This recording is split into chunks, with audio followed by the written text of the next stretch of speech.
So, we look like we're ready. But this is day one.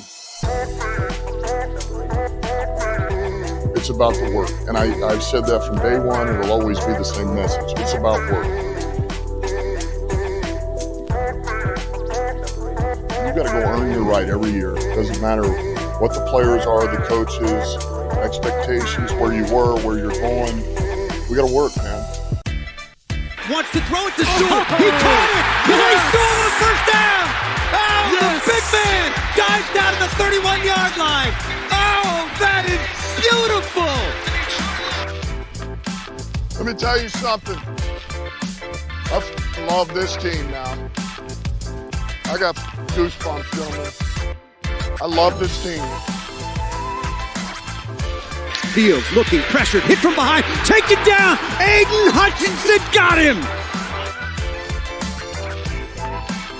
What do you think about the secondary? Just look at the name, C.J. Gardner-Johnson. You drafted Branch.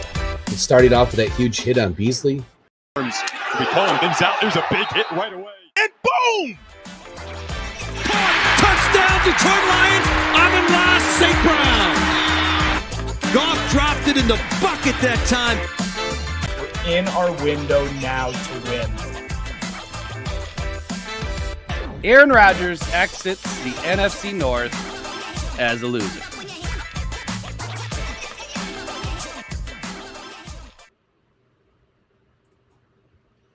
Man, I sure hope we get a lot of touchdown Amon-Ra St. Brown tomorrow. Welcome, Lions fans.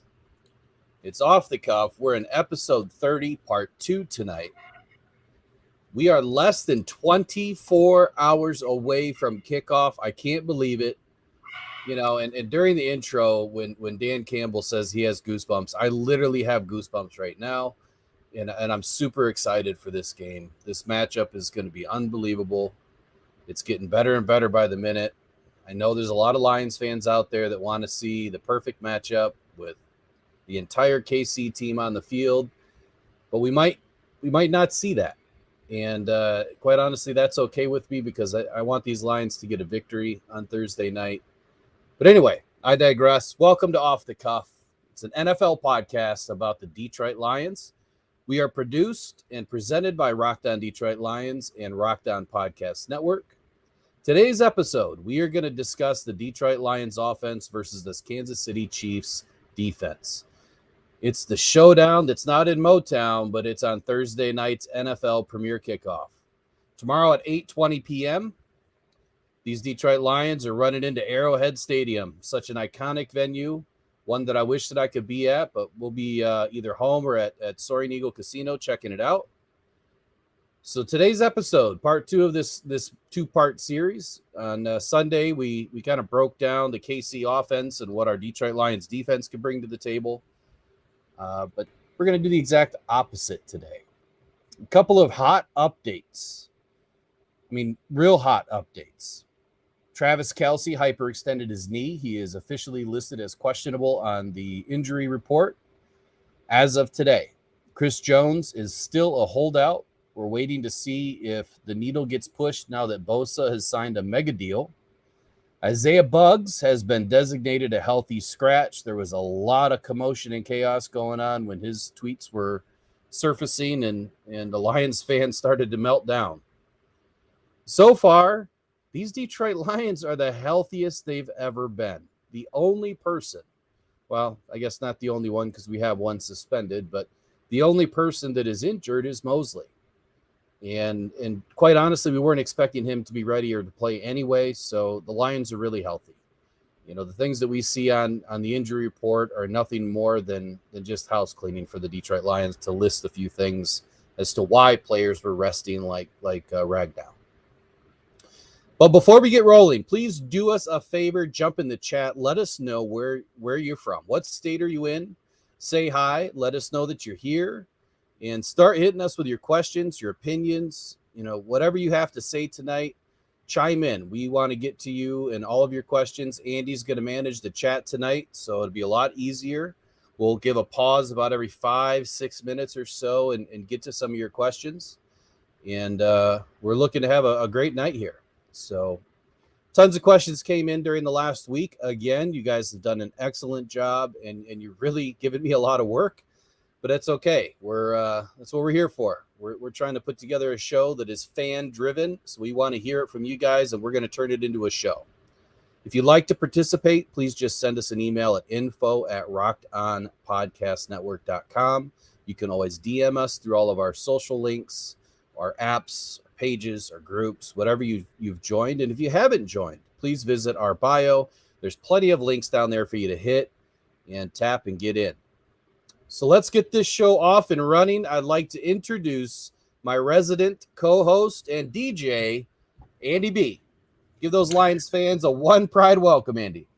Guys, I'll tell you right now, first of all, I've been gone for the past couple episodes, had some stuff going on, but I'm back now. I'm happy. Will, I missed you. And I'll tell you what, go Lions. We've been waiting for this game for, well, it seems like forever. One pride, guys. And I'll tell you right now, we got this game. We can win this game. I'm excited. Will, I know you're excited. I can't wait, dude. I really just cannot wait.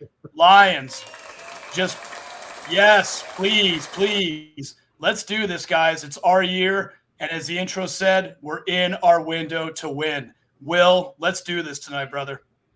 You got it, man. And before we get rocked on these Detroit Lions, I'd like to chit-chat about the news that's been flying around the last couple of days. So before we get lost in all of the stats and everything that we're about to throw out tonight, it's incredible to me that, a lot of these Lions fans are so pumped up that they'd rather see Travis Kelce on the field than not. And I think that speaks volumes to what this leadership has brought to the table from an organizational standpoint, from a head coach standpoint, the GM. They want to go out and play the best. They want to be the best and beat the best. And you're only going to be the best if you beat the best. So I commend a lot of the Detroit Lions fans that are in our Detroit Lions group on our Rocked On Detroit Lions page, that they are really wanting to see the best come out of this Detroit Lions team, and they want to face Kelce. They want to face Jones. But for me, and this is just me, and I know I'm not, some sissy or something, I'm okay with it. Look, any advantage the Lions can get, I'll take. And if Chris Jones isn't playing, I mean, you guys have seen the stats. That drops the pressure rate from 35%, which is number one in the league last season, to 28%, which was almost last in the league last season. So I'm 100% good with that. I don't want to see Goff on the ground. I don't want to see him injured, and I want to see this running game get established. Kelce, he's the number one contributor, motivator. I mean, he's everything for that Kansas City offense behind Mahomes. Without Kelce, that offense is lackluster at best. They still have a couple of weapons. Mahomes is Mahomes, but, this is going to be his first test if Kelce doesn't suit up. Without Kelce, I mean, Kelce's only missed 3 games out of the last 144. So Mahomes hasn't been on the field without him. What do you have to say about the recent news, Andy, and how do you feel about it? Well, Will, real quick, I just did get a question that came in, not on our chat. It's not coming up on our chat. It came in through my iPad, actually, through Meta. And actually, it's a general question of, is tonight's show audio only? I guess nobody can see us on here. So I figured I'd let you know that real quick. That's interesting. So can you tell me where that came from? Let me look at Meta real quick. Yeah, because on our chat stream on the right, I'm not getting it. It's just coming in through my Meta on my iPad.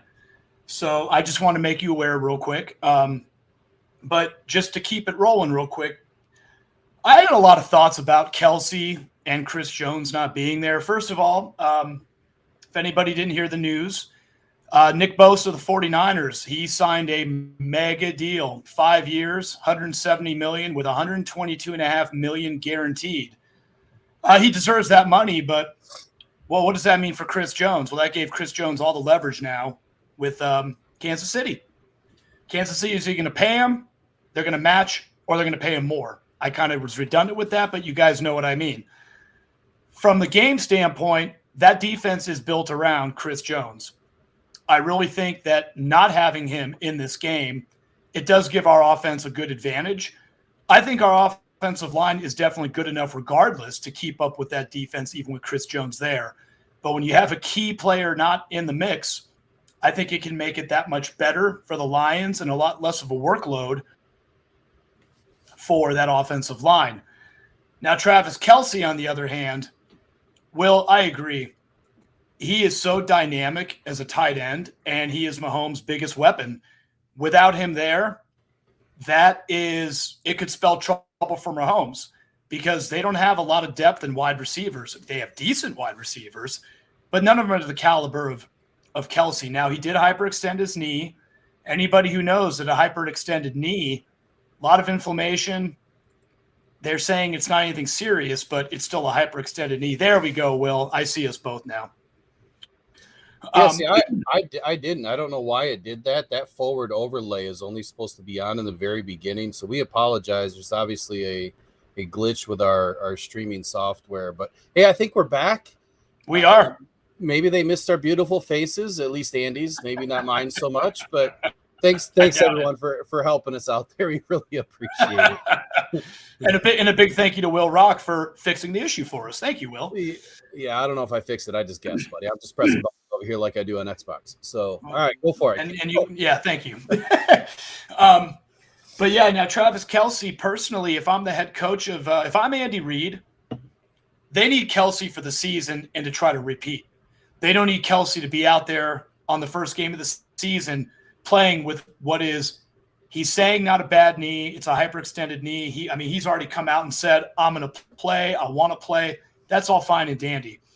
I don't want to see him on the field. Actually, I don't think any Detroit Lions fan wants to see him on the field. No one wants to see him and Mahomes work the magic. Is the Lions defense capable enough of covering him and stopping him? I think they are, but I really don't want him to play. And from a moral standpoint, I guess if I want to put it that way, I don't want the man to get hurt any more than he already is. If I'm the Chiefs, I sit him for this game because they need him for the rest of the season. Those are kind of my thoughts, Will. I really believe that the Chris Jones thing gives us an advantage. I really believe that Kelce not playing gives us an advantage. It's going to be an interesting night no matter what. We're fully capable of winning this game. But those are my thoughts, Will, really. The Nick Bosa deal really sets a tone. Yeah, it does. I think that the Nick Bosa deal might speed up the Jones deal, but Jones has said it time and time again that they're very far apart. Like 10 million, 11 million, far apart. And that's a lot of change. So whether it gets done or not, whether he plays or not, our Detroit Lions are going to be ready. And they're prepared to play against both of those guys if Andy Reid is blowing smoke or if Chris Jones signs last minute. Chris Jones came out and said today that he's ready to play if he signs tonight or tomorrow. He's ready to go. Now, I don't know all the NFL rules. If he has to be under contract by midnight tonight, if he can sign a contract on the airplane tomorrow, I have no idea. But at 8:20 p.m. tomorrow night, if he's not on the field, I'm not going to miss him. And I'm 100% okay with that. And I think when we go into a few things tonight about what our offense can do and why Chris Jones not being there is a big help, I think the Detroit Lions fans are probably going to see the other side of this and be like, yeah, this is a big advantage for us. And I get it. We want to play the best. We want to beat the best. We want to be the best. And the only way we can get there is, that iron sharpens iron. And I get it. But here we go. All right. So first, we can start with the Chiefs secondary. And there's some key stats that really stuck out to me when I looked at all of this and poured over everything from last season to this season. The secondary is really considered a potential weakness for this season. They lost Thornhill, and they will rely on second-year players, which include Brian Cook, Trent McDuffie, and Jalen Watson, who are all now the starters and only one season of experience. Some key stats and key factors. The Chiefs defense finished 22nd in completion percentage, roughly 66% last season. In comparison, the Lions finished 13th at 63%. Who would have thought, right? I mean, our defensive secondary gave up a ton of yards, and to think that the Chiefs were worse, that makes me feel good inside. It really does. The Chiefs were sixth best in yards per attempt at 6.1 per attempt. The Lions finished 31st. That's the figure that doesn't surprise me. at 7.5 yards an attempt. I'm looking for this Detroit Lions secondary to make a huge jump in this area. If they're not going to get underneath 6, I'd be surprised. The Chiefs let up 3,756 yards of passing last season as a defense, finishing 19th. The Lions finished 30th, letting up 4,179 yards. The Chiefs finished last and let up the most passing TDs with 33. The Lions finished 25th with 26 TDs against the defense. What is all these stats starting to tell us? I think you guys are getting the picture, especially with their main horse last year, Thornhill, gone. The Chiefs finished 22nd in interceptions last season. The Lions finished 20th with 12. The Chiefs were 6th worst with 207 first downs allowed. The Lions were 5th worst with 209 first downs allowed. There's 2 stark differences in the offseason. The Lions went out and signed big name players, guys with experience, guys that can step in right away and be leaders on this team. The Chiefs did not. Big advantage to the Detroit Lions in the secondary in this game, but my opinion is this. If they were this bad last season and only got younger without any real lockdown corners present on this roster, besides Trent McDuffie, I do think that he's going to be a great player. Just how bad will the Chiefs be this season in the secondary? This could be a bigger weakness than I thought, but the Chiefs' biggest weakness is their defensive edge and defensive end group. With the holdout of Jones and a mix of young players and unproven role players, this is a big nightmare brewing for the Chiefs tomorrow night with Jones not being there to help these edge players. The Chiefs finished 8th in rushing yards allowed with 1,823. The Lions finished 29th with 2,491. And I laugh because I'm expecting a huge jump this season. We can laugh because the Lions played so well at the end, but they've got to step up in a hurry. The Chiefs finished 15th in yards per carry with 4.4. The Lions 30th with 5.2. Rushing TDs allowed, the Chiefs finished 5th with 10. The Lions 29th with 22. They allowed a ton of yards on the ground and a ton of TDs. It should be noted that the Chiefs faced 419 attempts on the ground, which was the 6th lowest in the NFL. So as we move forward through this, what are your initial thoughts, Andy, as I break down some of these stats and where the Chiefs were last season? And they haven't added any key pieces for this season. Are they going to, come out and be a different team? Are we really expecting anything different at all? Because to me, the answer is no. If anything, I think that, they're not going to be anywhere near as good. And we start talking injuries, it's kind of a banged up team. What are your initial thoughts? No, I don't expect. I expect this defense to look a little bit weaker. They're not going to be as strong as they were last season. And again, I brought this up earlier in my comments when I was talking about the Chris Jones dilemma. He's going to sit out for at least the first 8 games. I personally think he's going to be a holdout the whole season. This whole defense is built around Chris Jones, and you take him out, that's when you saw those numbers plummet. I don't want to say that the Chiefs are going to be anywhere as bad as the Lions were last season. I don't see that happening whatsoever. But I think it's going to be a lot simpler for teams like our Lions and anyone else that has to play them. I think the Chiefs are going to be a little bit easier to pick apart because they have so many injuries and because Will, you said it best, they didn't add any really pieces in the offseason to shore up the defense. So I'm not going to say they're going to be terrible because they won't be. But anybody who knew the Chiefs of last year, they're going to see a noticeable difference in that defense. I think you're going to see a lot more points scored.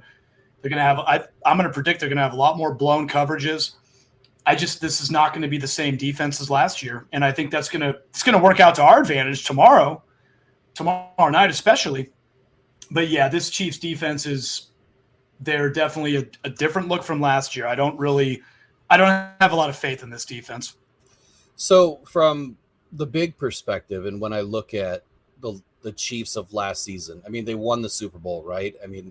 Obviously they were doing some things right, but when you really look at it and get granular with it, it was a shootout most of the time. and it was heavy relied upon that Kansas City offense was going to win the game. And that's exactly what you don't want to see happen again this season. I assume that the Chiefs were hoping to take some leaps and bounds with their defense so they didn't have to rely on the offense so much, because as you look tomorrow night and what they're going to face is they're a couple of players down.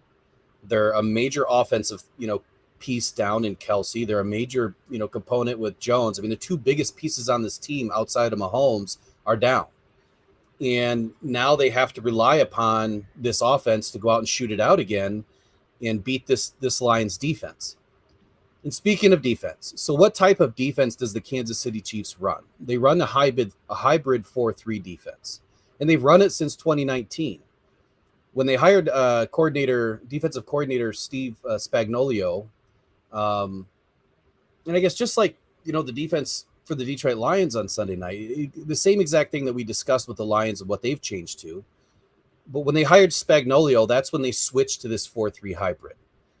This defense is set up to play fast. They want to stop the run. They want to limit the passing game. They're not totally inept. They have some really great pieces. But the Chiefs play quarters or cover 4 when blitzing about 19.5% of the time. In cover 2 on about 9.5% of the blitzes. So being able to read that and knowing that up front in the game, and then knowing that you're missing Chris Jones, who is a big pocket pusher, what are they going to be able to do now when they're in a cover 4 and they primarily blitz from that scheme while utilizing that front? They're not going to have a big push. And for me, that makes me feel a little bit better that Goff is going to be clean, that he's going to be more upright. He's going to be able to get the ball out. He's going to be able to hit his checkdowns if the other corners and the safety are able to, cover like they're supposed to. And maybe Laporta is going to get open. Maybe Gibbs is going to get open. But we're going to get to a little bit more of what our offense can do here in just a minute. So what are these potential weaknesses that we're seeing with cover 4? Now, on Sunday, I spoke highly of cover 4 and how it's going to benefit the Lions versus the Chiefs, because it is the right defense to use against the Chiefs' style of offense.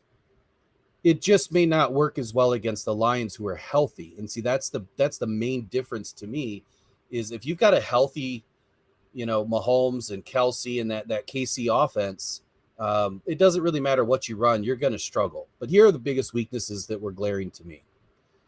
The biggest weakness is the underneath zones. So when you're in cover 4 and knowing that the Chiefs primarily blitz when in cover 4, the Lions are going to know that now. And without having that big push, they're going to be able to sit back and take that extra quarter, half a second to get the route open.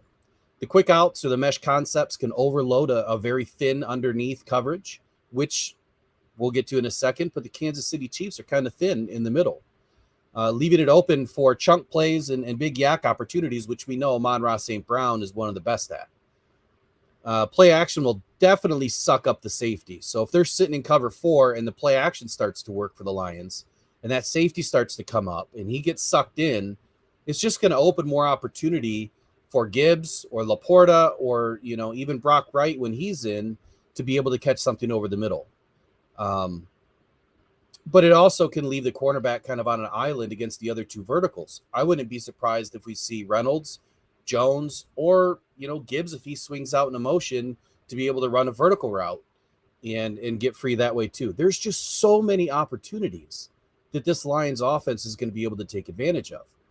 And this is and especially it's a good reason, it's a good opportunity to get Gibbs, active in the screen game and or running routes out of the backfield early. I want to see a lot of motion, a lot of misdirection, a lot of confusion, a lot of chaos at the offensive line. And it's something that the Lions have not used a whole lot in seasons past. But being in this second season of this Ben Johnson's offense, I think we're going to see a couple level ups. When the Chiefs kick back to a dime, they're in a primary 4-1-6 look, okay? Limiting really what you have underneath. And that's what I was saying. When you're thin underneath in the linebackers and you've got 6 DBs in there, in my opinion, when Casey takes this linebacker out to insert this third safety, which typically is going to be on passing downs and where the defense can cover, more of their receivers or their skill positions, I just think the Lions are going to be able to recognize it, pick it apart, and Ben Johnson can utilize the versatility and attack all game long using that misdirection and what I said before, the multiple motions and underneath routes. I think that it's going to give the Lions a lot of good matchups. I really do. I think that they're going to match up well, and as we move through the analysis that we put together tonight, you're going to see a lot of these matchups start to open up. But before I get to analyzing the defensive front, based on what I just said, the biggest weaknesses being, the underneath routes, the mesh concepts, the quick underneath, routes to Gibbs, and even Laporta. What do you think the Lions are going to be able to do, right away when they line up tomorrow night? I think the biggest thing is going to be, because that front end of the Chiefs defense is so thin, I think that leaves a lot of opportunity more than anything for Gibbs and Montgomery to just keep punching right up the middle. That right there. And again, I could see some opportunity for some crossing routes, especially for Amon-Ra and for Gibbs, because Gibbs is going to be touted as this dual threat. So I think you're going to see Gibbs in multiple situations of being wide receiver and running back. I really think Goff is going to be well protected. He's going to be a lot of options open to him because, again, like I said, I don't have a lot of faith not only in this defense, but I don't have a lot of faith in their secondary. I think you're going to see a lot of deep balls by Goff. I think there's going to be a lot of short routes and short throws by Goff. I think they're going to keep it on the ground quite a bit, Will. I really could see them handing the ball off to Gibbs, handing it off to Montgomery. I think it's going to be an offensive show. I think this defense is really, really, I alluded to it earlier, I think they're just really beat up. I think our offense is going to really capitalize on all the weaknesses because you said it, the 4-1-6, it's figured out. And especially when you have not a lot of players, but we'll see how it goes. I do have a comment here real quick, Will. It is from David Fox. It says, I believe the same, but would love to see them in full strength, not banged up. Yeah, I think that comment was back a little bit earlier when we were talking about, and correct me if I'm wrong, Mr. Fox, but when we were talking about the Lions playing the best, beating the best, lining up against the best, and playing the Kansas City Chiefs full strength. So we apologize, the chat's a little bit delayed. But yeah, we get it. I think that for the first time in a long time, you're seeing the Detroit Lions fans really come together and really own the fact that we've got a great team. And we want to see what everybody else has. I mean, when you look at the start of last season, we gave the Eagles the biggest test of the season, the biggest run for their money. And I think when it got down into the fourth quarter, the Lions just weren't ready enough. They weren't as prepared as they could have been. And that's just because they're still young. They were still learning. And this season's different. They're ready for those opportunities now. Move on to the next comment here. Sports news in 60, I think that's what it says. We got the best offensive line in football. I truly believe that. I do too. I mean, I think the biggest opportunity this Detroit Lions offense has right now is they're coming into a game for the first time in a couple of seasons with all of their offensive linemen healthy. They're all going to start together. We haven't seen it. And this is going to be the first time, like I said, in a long time, and I'm excited to see it happen. I'm hoping that Vaitai can get through the game unscathed, and I hope that when they rotate, the Glasgow can fill in and do the job that he's been able to do for, almost a decade now I think he's been playing. We had another comment from Shane Rogalski. He said, what's up, guys? What's up, Shane? Thanks for jumping in tonight. We really appreciate you. And just so everybody knows, we're really going to try to get to the chat, and we really appreciate all the comments. It's awesome that you guys jump in and help us out with this. And sometimes we're just a little bit delayed, so we apologize. We're not ignoring you. Sports News in 60 says, Gibbs, a threat in the slot, going to be nightmares for KC. 110%. Do you have anything you want to add to this one, Andy? No, I pretty much made that point earlier. I think you're going to see what everybody's raved about with the dual threat of Gibbs. He will be another nightmare like Amon-Ra St. Brown will be for that defense. I love it. I'm anxious to see Gibbs finally in action. I think he's going to give us all this tremendous wow factor tomorrow. I'm looking forward to it. Will, real quick on a technical note, I'm still not getting the chats. I don't know why you're getting them and I'm not. So I don't want you to think I'm bailing on you with that. I'm just not getting them. So I apologize again. That's right. I'll get it. So David Fox, he did confirm that that's what he was talking about earlier when we were talking about iron sharpens iron and seeing these Lions play the best and be the best and beat the best. So I'm glad we're all on the same page there. And sports news in 60 is Adam. So Adam is one of our guests that couldn't make it tonight. And so that's Adam that's popping in. Appreciate you, Adam. Glad you were able to open the link and join us tonight. So let's break down this defensive front. Okay, I think that there's going to be some big opportunities. And with or without Chris Jones, I think there's some opportunities. But without Chris Jones, the defensive tackle room is not really fascinating to look at this point. And in terms of depth, I mean, they're not fascinating to look at.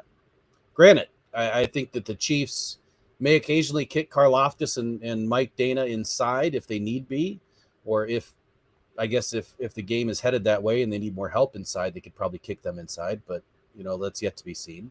But they are operating with a pair of veteran defensive tackles and two younger pieces behind them on the depth chart. They have a nice mix of players who could do things well when they have primary starters in the game, but that's the issue for week 1. Chris Jones is missing, and they are very thin and they are very young.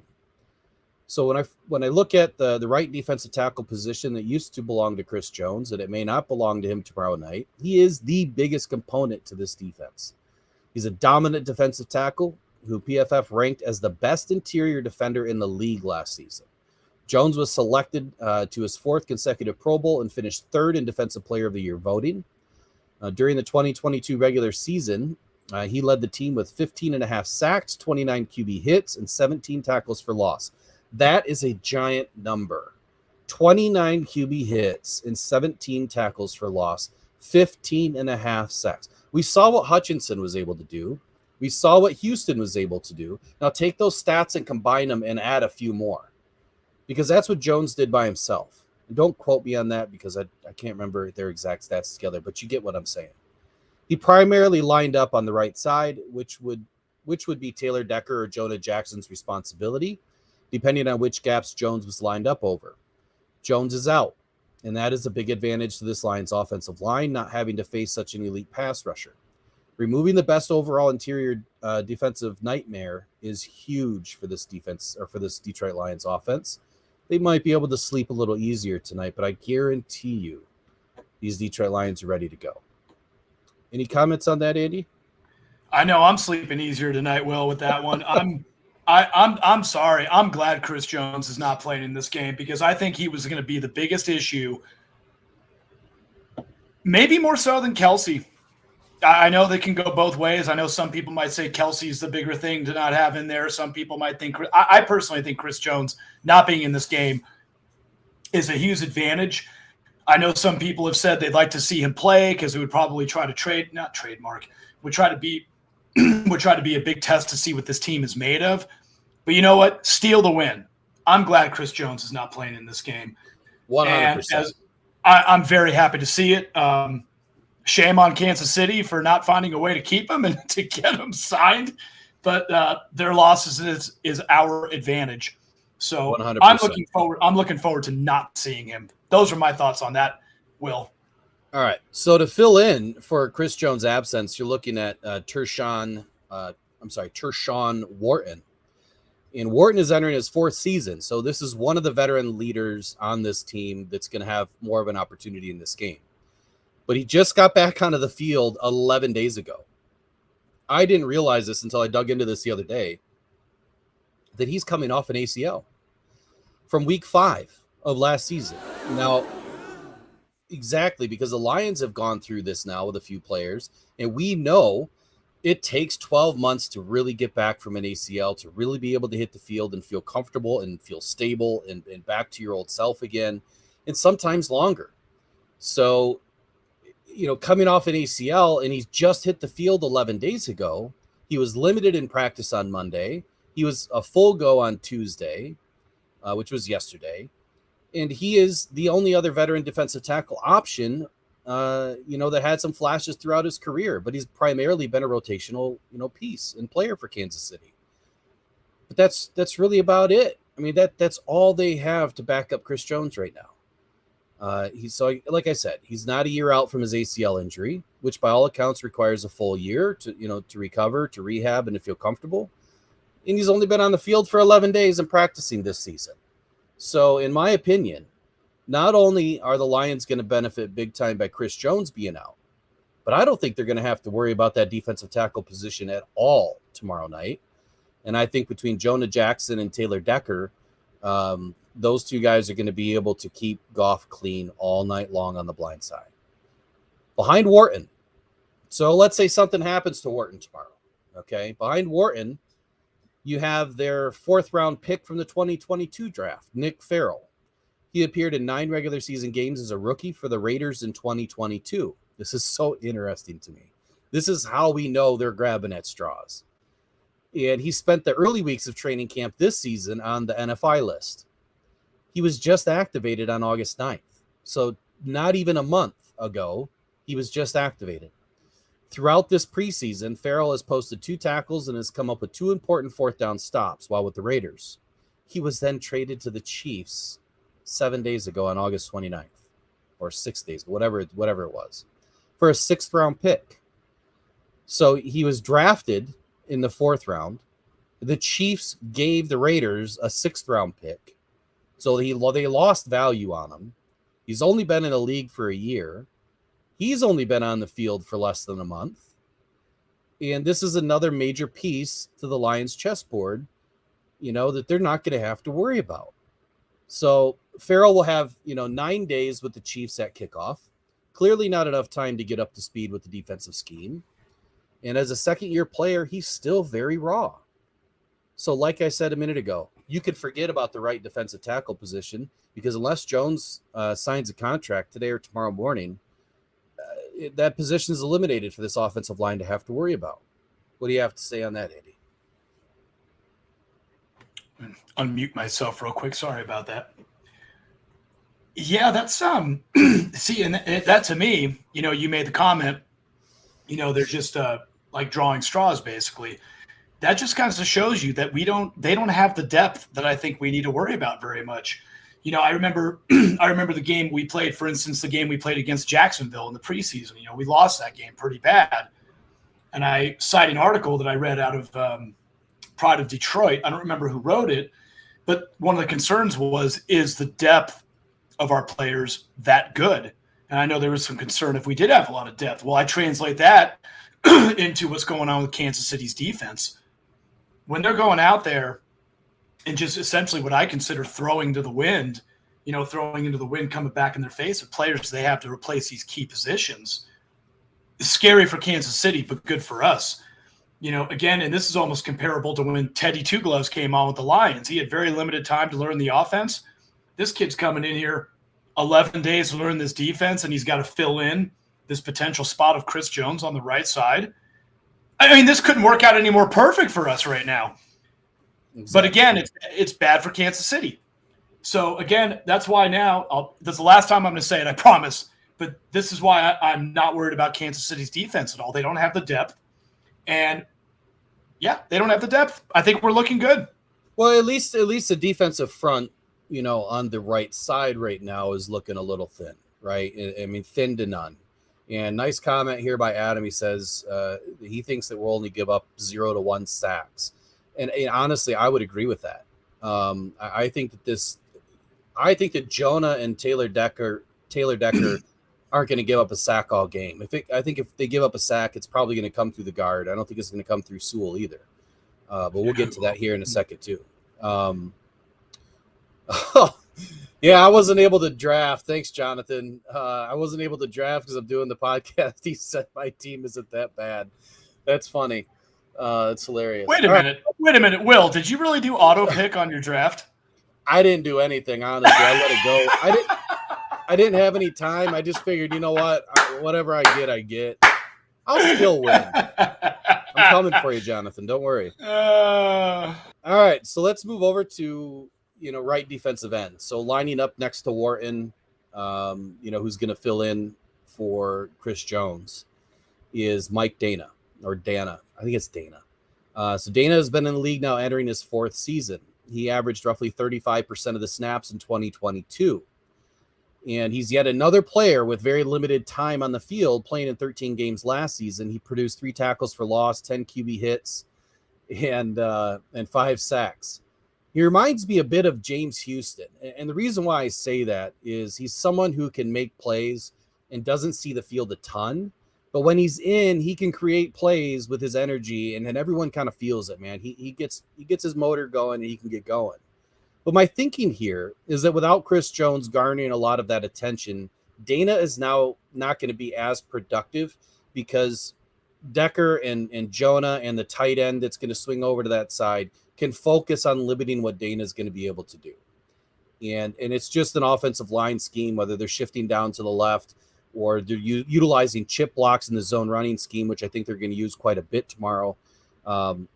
Dana was really the benefactor of Chris Jones' play. I mean, it's what I said all last season too, that when you're playing productive football, productive versus stats, you may be a producer and you're allowing other people to gain the stats around you because you're sucking up all the garbage. You're taking on, all the double teams, and someone is able to get free and make the play. The difference with Chris Jones is not only did he do that, but he also made a hell of a lot of plays. So I don't think that Dana is going to be anybody that the Lions really need to worry about as long as they stunt and scheme the right way to make sure that Dana is taken out of this game. He is someone that the Lions need to really be conscious of and prepare for, but I really feel that the matchup between Decker, Brock Wright, or even Sam Laporta, who's shown that he can be an exceptional blocker at times, but we don't have enough tape on him yet. I really think that Brock Wright's probably going to get dialed up in this position to be the tight end on that side of the field. To help double up with Decker. What do we got for a chat? I see a couple are coming in here. KC is a bottom 5 defensive line without Jones. 100%. And there was a big stat that came out that with Jones on the field, they were first overall in pressure rate on opposing offenses. With Jones off the field, they were almost dead last. I think they were 28th in the league last season. So, yeah, that's a nice statement there, Adam. Thank you. Absolutely. So I think now we've established the right side of the defensive front, at least. We've gone this far into this podcast. What are we, 40 minutes in? And we've only gotten through a couple of positions. I apologize. It's a long one tonight. We'll move over to the left defensive tackle. And on that side, the primary starter is Derek Naldi, or Noddy. I apologize. Derek Noddy. He's back with the Chiefs for his sixth season. And at this point, the book on him is well known. He's gonna be the one that's leaned on most heavily tomorrow night to stop the run and control the gaps. Yet another defensive lineman, though, that is only seeing the field about 42% of the snaps his entire career. He had the lowest amount of snaps last season with 34%. He's not a sack master. He's not really a pass rushing threat, but he is good against the run. And having to step up in this game and playing more snaps is not going to be an easy feat, especially in the first game of the season. But not having Chris Jones, and Wharton, who's barely practiced, and a rookie with, Keandre Colburn behind him for depth, it's really starting to lean in the Lions' direction that this defensive line is in big trouble. He's going to be relied upon to play the most snaps he's ever had to, and I don't think that's going to help him at all. I think he's going to get gassed, and by the fourth quarter, this Lions offense is going to run roughshod over the Kansas City Chiefs. I would expect that the Lions stay away from him, though. I do not see the Lions running to the right as much as possible. I think they're going to shift the ball to the left as often as possible. And once they wear him down, that's when they're going to attack. That's my take on the right or the left defensive tackle for Derek Noddy. Yes, he's someone that the Lions need to worry about, but at the same time, the Lions have a very easy project on the left side tomorrow night that I think that they're going to be able to handle without any issues. The rest of the line behind Noddy are new and young and raw. And that doesn't bode well for a team that's coming in to play a hot Detroit Lions team on opening night. There's going to be a lot of fanfare tomorrow night. There's going to be banners that are going to be hung. There's going to be a lot of, riffraff going on. There's a very loud stadium, probably one of the loudest stadiums, in the country. And it's an iconic, legendary place to play. The Lions have to rise above it. They have to enjoy it. They have to take it in, but they have to rise above it. They can't let it get to them. And if it were me, I would want to put myself in that position and say, this is where we can be next year. This can be us next year, raising this banner, if we just take care of business tonight. And I think that this Detroit Lions team is going to be ready to do that. Moving behind Derek Nottie, like I mentioned a minute ago, is Keandre Coburn. He's a rookie, a 6th-round pick out of Texas. He does offer a nice mix of quickness and change of direction skills for his size. But the hope is that he can offer production against both the run and the pass at some point. He's just not ready yet. Overall, he is still a bit raw. He's an incoming rookie defender who hasn't had a whole lot of experience in the league. And the other younger piece, is Neil Farrell Jr., who was just acquired last week in a trade with the Las Vegas Raiders. So between Farrell Jr., who appeared in 9 games as a rookie 4th-round pick for the Raiders last season, and now Keandre Coburn, they're thin. They're really thin at both defensive tackle positions, thin and young. So when they're rotating in, I can't even imagine how KC is going to be able to rotate and not expect to get their butts kicked. The minute they start putting in these young guys, I think that's where Ben Johnson's going to have his most success. They're just going to wait for the rotate, and like you alluded to earlier in the podcast, run down their throats. If you can establish that run and you can put them on their heels and the play action pass gets working, it's going to be game over for this Kansas City defense. The player that I'm most concerned about is the player we're going to talk about next, and that's the left defensive end, George Karlaftis. He is somebody that I wanted the Lions to target last season. I had him high on my list, and I think that he's going to be a breakout candidate this season, especially with Chris Jones out potentially 8 weeks if he doesn't sign something tomorrow. So he's coming into his 2nd year. He has a chance to be a breakout candidate this season. He finished his rookie season on a bit of a hot stretch. And now Karlaftis may, have even more attention placed on him as the sole and dominant force tomorrow night on this defensive front opposite Nadi. He played a lot during his rookie campaign with 64% of the defensive snaps, and he should get a heavy load in this game as well. Karlaftis is someone, like I said, that I really thought the Lions would target. I thought that he kind of fit that culture and identity. So I expect him to bring it tomorrow night. He's still a little bit raw in some areas, but he is able to rush the passer, and he's able to create some problems for the Lions offense. But again, when you're thin everywhere else, all the Lions have to do is scheme the right way and put in the chips in the zone where they need it to make sure that he's not as effective as he could be. With that, I'm going to go to the chat and see what's going on and who's saying what. Manny Rodriguez, that's the new name. Hey, Manny, thanks for joining the podcast tonight. Sorry about the delay in getting to your comment here, but he says if we can run the screen, we will get points off of that. Andy, what do you got to say to that? I agree because as we keep alluding to, Kansas City's got holes everywhere. I think it's still going to come down to running the screen. It's going to be a lot of cross routes. It's going to be a lot of Goff taking the ball down deep. And Will, I'll just repeat it again, like you said and like I said, it's going to be punching in the gut, run up the middle, go to that left side, but then fake it out and go to the right side occasionally. Yeah, and I think that's where the misdirection and the counters start to come into play. But go ahead and finish your thought. That was pretty much it. I know I'm sounding a lot repetitive to a lot of how I'm responding to this Kansas City's defense, but I guess it comes down to – well, yeah. I mean, I don't see any – this is coming down to basically there's no reason why Detroit can't score major points and beat this defense because you're right. Like you just said a few seconds ago, Will, if they start bringing in their more backups and they keep rotating these players and these rookies, Ben Johnson's going to find a way to just feast off this defense because we've already seen how much of a mastermind he creates schemes on a dime. And it's not going to take him long to figure out the holes and everything. I'm sure the tape they've watched over the past 10 days, 2 weeks, 3 weeks has shown that already. It's going to be amazing. It's going to be amazing to see. I'll just say what it is. It's going to be amazing to see Ben Johnson carve this defense apart. Well, it's should be noted too that when you look at the Detroit Lions offense and what they're utilizing now, they don't use a ton of trips or 3-by-1 formations like Kansas City does. But they are identified more as a spread offense, which is what Kansas City runs, which is this read West Coast gun.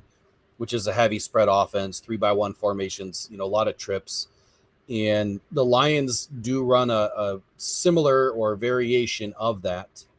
And I think, the defense for Kansas City has seen it, right? They've seen some of this stuff. But with the verbiage being different, which is the hardest thing to learn, that's where I think that the Lions have a big advantage too, is that the verbiage is different. And this Kansas City defense is not going to be able to pick up on it. We hope. We hope that they're not going to be able to pick up on it. But when you look at matchup for matchup, the Lions have a big advantage. This front defensive line is very thin. Before I get into the last defensive end, actually, let me just do the defensive end real quick. I'm not even going to say his first name, but Uzoma. Uzoma's entering his rookie season, right? His first game. He's very raw. He's coming out of Kansas State. He got a lot of playing time this preseason. He's someone that I was very high on again for the Detroit Lions to target in this draft. He has great bend. He's got superior speed rush ability, and he's got very vicious hands at the point of attack. So he can line up on either side of this defense, and I expect him to get plenty of action tomorrow night. Out of all the backups, I would assume that Kansas City would want to utilize him the most. But that's really it. So when you look at this front defensive line, Chris Jones is missing. You have Tershawn Wharton filling in, who's in his 4th season, who's only been on the field for 11 days because of the injury to his ACL. Behind him, you have Nick Farrell, who was just brought into this team August 29th, right? He's in his 2nd season from the Raiders. On the right defensive end, you have Mike Dana. He's probably the best defensive lineman on this team next to Derek Nottie. And then after that, you've got Keandre Colburn, who, he's a 6th-round pick out of Texas. He's in his rookie season. Then you have George Karlaftis. He's in his 2nd season. So when you break down this defensive line, you primarily have, 6 guys or so that are in their 1st or 2nd year, and you have 2 guys that have, 4 seasons or 6 seasons in the league, but they're either injured, banged up, or recovering from something, and they don't have anybody to fill in for them that's going to be able to give them good, solid backup play. So it's a very weak defensive front, in my opinion. I could be totally wrong. The Lions could get the crap kicked out of them tomorrow night on the front. I just don't see it happening. So let's move forward to some chat here, and then I'm going to jump into the linebackers. As we know, Adam said, we've got to gash the middle of that defensive line 100%. Manny Rodriguez jumped in and said, Ben Johnson, clap, clap, clap. So happy he stayed. Ben is going to make an excellent head coach at some point in the NFL. I just hope it's not soon. And Adam jumped in again and he said, we may surprise and use Wright and Laporta at the same time. I bet you they do. I know they will. And I guess I shouldn't say I know they will. I don't know they will, but I'm expecting that they would, especially when they do some of the personnel groupings that I'm expecting them to when I get down to the offensive, attack positions that I put together, for this pod. I really do think when you have Wright and Laporta on this field together, and Gibbs in the backfield, and Amon-Ra, and maybe Jones or Reynolds or somebody out to the other side, Kansas City is going to be in big trouble. So let's move on to the linebackers. The first one is Leo Chenal. He does not have a legit sideline to sideline speed. That's what I noticed on the tape this week. His change of direction and space can get a little bit clunky at times. He kind of moves slow in and out of his breaks, especially when he's trailing a tight end or he's trying to hitch to a tight end. If you've got a fast tight end at all, or you've got a speedy wide receiver, slot receiver coming across the middle, his change of direction gets him in trouble. He also plays with a bit of a hair trigger against the run, which means that he kind of sells out too quickly. He gets sucked in. He's not, wrong, with an alarming number of plays. And what I mean by that is he's not making the wrong read. He's just over pursuing, in my opinion. But he is prone to taking himself out of plays from time to time and does not have the athletic ability or the fluidity or speed to turn it around, flip on a dime, and keep up man-to-man and recover consistently. And if you do that against Gibbs, you do that against Amon-Ra, sorry, they're gone. Yeah, they're too fast. They're too elusive. And I'm going to say it for what it's worth, and maybe you guys will agree with me, maybe you won't. Go look at Golden Tate's tape from many years ago, and then go look at Amon-Ra's tape side by side. If you look at Golden Tate and Amon-Ra, I swear to goodness they're cut from the same cloth because they have such similar styles. And Golden Tate never looked like he was super fast, but the guy was shifty. And the way that he was able to put his body in, I don't know how he was able to contort his body the way he did, but the guy was able to make plays by doing things that I haven't seen another player do outside of like a Danny Amendola or Wes Welker or, those types of players that were also very good at what they did across the middle. But Golden Tate was one of the best. The next linebacker, Willie Gay. He does have elite athleticism. He has good size. He's a solid hitter, and he plays fast. The weaknesses that I see with him here, though, are that sometimes he's too fast downhill. And what I mean by that is when you're running downhill and you're trying to make a read on a run or, if it's going to be a screen or whatever, he can also take himself out of the play.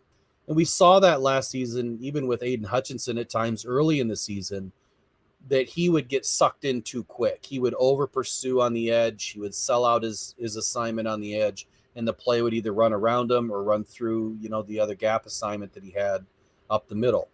Aiden fixed that throughout the season, about halfway through the season.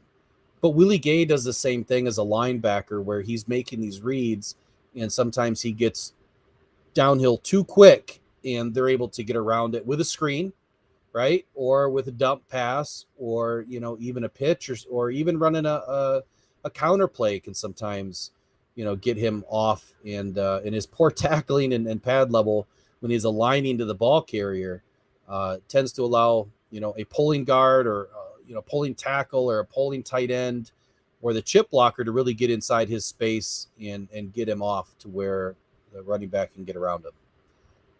So what does this history tell us? What is all this information telling us? And this is kind of what I said on Sunday night. It's incredible to me that when you break down a defense and you look at all of these things, that there's a ton of gaps, right? There's a ton of holes. There's injuries. There's young, raw players. But at the end of the day, these are NFL players. These guys are the best at what they do. So even though they have a lot of holes, like I said, and even though they have a lot of issues and they've only been on the field for a couple of weeks or maybe a month, they're still elite at what they do.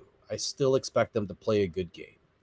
I just think that Ben Johnson's going to be able to dial up some plays. They're going to be able to win, and we're going to win often tomorrow night because these players are in the position they're in, and they're missing their number one guy in Chris Jones. So before I get into more of the history and the Chiefs' blitz attack stats and KC's defensive line summary, let me check out some more of the chat here. So Adam said Reynolds will have a good game. Reynolds and Goff will have a good game. They've got great chemistry. Oh, that was old. I'm sorry. The running backs may have some huge holes to run through. We could dominate the trenches. I really feel the same way, Adam. I really do. And gash the middle of that defensive line, 100%. And Adam also said that I say we use Gibbs in the slot with Montgomery in the backfield with both tight ends and Amon-Ra. Yeah, absolutely. I can see where Andy had to take off for just a second. I can see where that's going to work perfectly.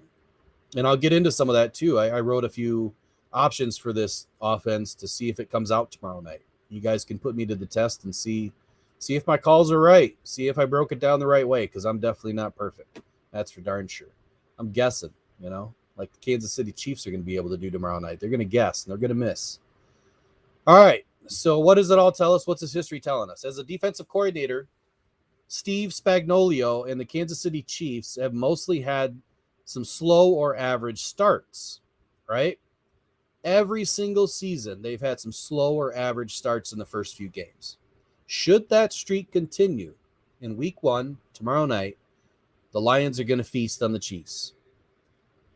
And I think that by them missing the biggest component on the defense, I think they're going to capitalize on this young, raw, and newly acquired depth, chart that the Kansas City Chiefs are dealing with right now by being aggressive. By being aggressive, to Adam's point, it's big holes. It's running through the middle. It's pounding the rock. It's getting that play action developed and getting these guys on their heels. The Chiefs may have a weaker defense heading into week 1 matchup against the Detroit Lions. The Chiefs may have a major defensive holdout, which may have, made them weaker. And so far it has, but their secondary is still considered their biggest weakness. And I think that with those two things lining up, these Detroit Lions are going to be able to put up a good game for us to watch tomorrow night. So the Chiefs blitz attack stats. I found some interesting things that I wanted to share with everybody. The primary blitz attack kind of shocked me. The Chiefs blitzed from the secondary more than they did from the defensive line. The right corner, L'Jarius Sneed, was the primary blitzer with 40 attempts last season. The linebacker, Nick Bolton, who I didn't review, was second with 37 attempts. Strong safety, Justin Reed, had 34 attempts, and linebacker Willie Gay had 30 attempts. Chris Jones and Karlaftis combined for 18 attempts during blitzing downs. I mean, what does that tell us? Chris Jones had 15 and a half sacks. He doesn't need to blitz to get a sack. He doesn't need to blitz to be a performer and a producer within this defense.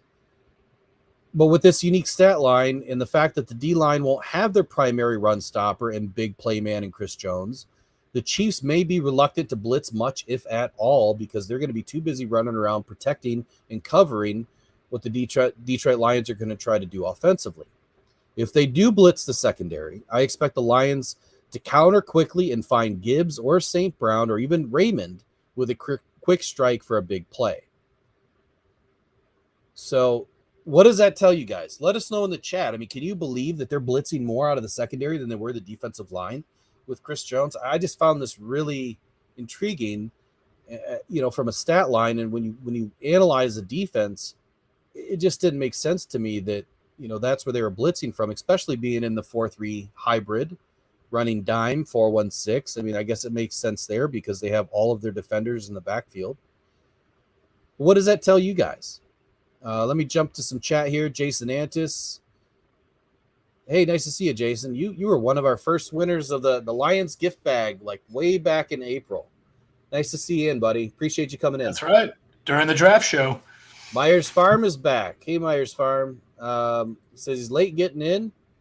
I read that Dan Campbell, the Lions are 2-14 in the last 2 years. Well, let me open this up a little bigger. The Lions are 2-14 in the last 2 years in the first 9 weeks. I worry we have a slow start against the Chiefs. What are your thoughts? So we've been breaking down the first hour already. Wow, it's already been an hour. We've been breaking down why the defensive front is so weak. So without recapping everything, in our opinion, the Lions are going to be able to start fast because their primary offensive weapons and what the Lions do well is getting the run going. When they get the run established, it opens up the play action. When the play action opens up, it's lights out for Ben Johnson's scheme and for him to be able to dial up plays that the KC defense isn't going to be able to handle. So in our opinion, the Lions are going to be able to start fast, or at least in my opinion. I think Andy's also on board with that opinion. I am. All right. Good deal. So next, Adam says, please blitz the secondary. Laugh out loud. Golf will eat that alive. Here's another interesting stat that I found. And that was that when Goff was under pressure, when he was under a blitz, he had the best percentage of getting the ball off for completions. So when Goff is pressured, he plays better. The first 5 weeks of last season, I don't think that was the case. I think everyone was whining and crying about Goff holding the ball. Goff is taking too many sacks. Then he was throwing interceptions. And then the switch flipped, and he went 25 TDs for one interception. I don't think he's thrown an interception in, since October of last year. I think I wrote it down. We'll see if I find it here in a minute. But you put Goff under pressure, he's playing better. And the last time he played the Chiefs in LA, I think he hung 54 points on them. I can't remember if they won that game or not. Somebody They did correct me win in that the game. Yeah, so it was a shootout, and that's exactly what KC doesn't want tomorrow night.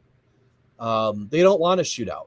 I'm sure Mahomes wants a shootout because that's the only way he's going to be able to have a chance is if they can continue to put up points on our defense. But I just don't think it's going to happen. I think that this defense is too healthy and too good and too experienced now with some veteran leaders that they're going to be able to pick it apart. And if you guys have read anything about the Detroit Lions leaders, it's that they've been coming in before the coaches to watch tape together. Cam Sutton has been leading the secondary. Alex Anzalone has been leading the linebackers. They've been coming in early to work together as positional groups, to watch tape, to get ready. I bet you they've been preparing for at least 4 weeks now on this KC team. Maybe they've been preparing ever since the schedule came out, but they've been preparing for a while. They have. They have been, Will, because this is the biggest game. This is the biggest game of the season, straight up. Wait, and they have a 10-day layoff between their next game. So between week 1 and week 2, they have a nice 10-day cushion to rest and repair and get ready for the next game. So they're probably going all out on this game. All right, so next up, here's our summary of the defensive line for the Kansas City Chiefs. On the right side, and without Chris Jones, a recovering Wharton in his place, and a newly acquired backup in Farrell behind Wharton, Dana is the only veteran with significant ability.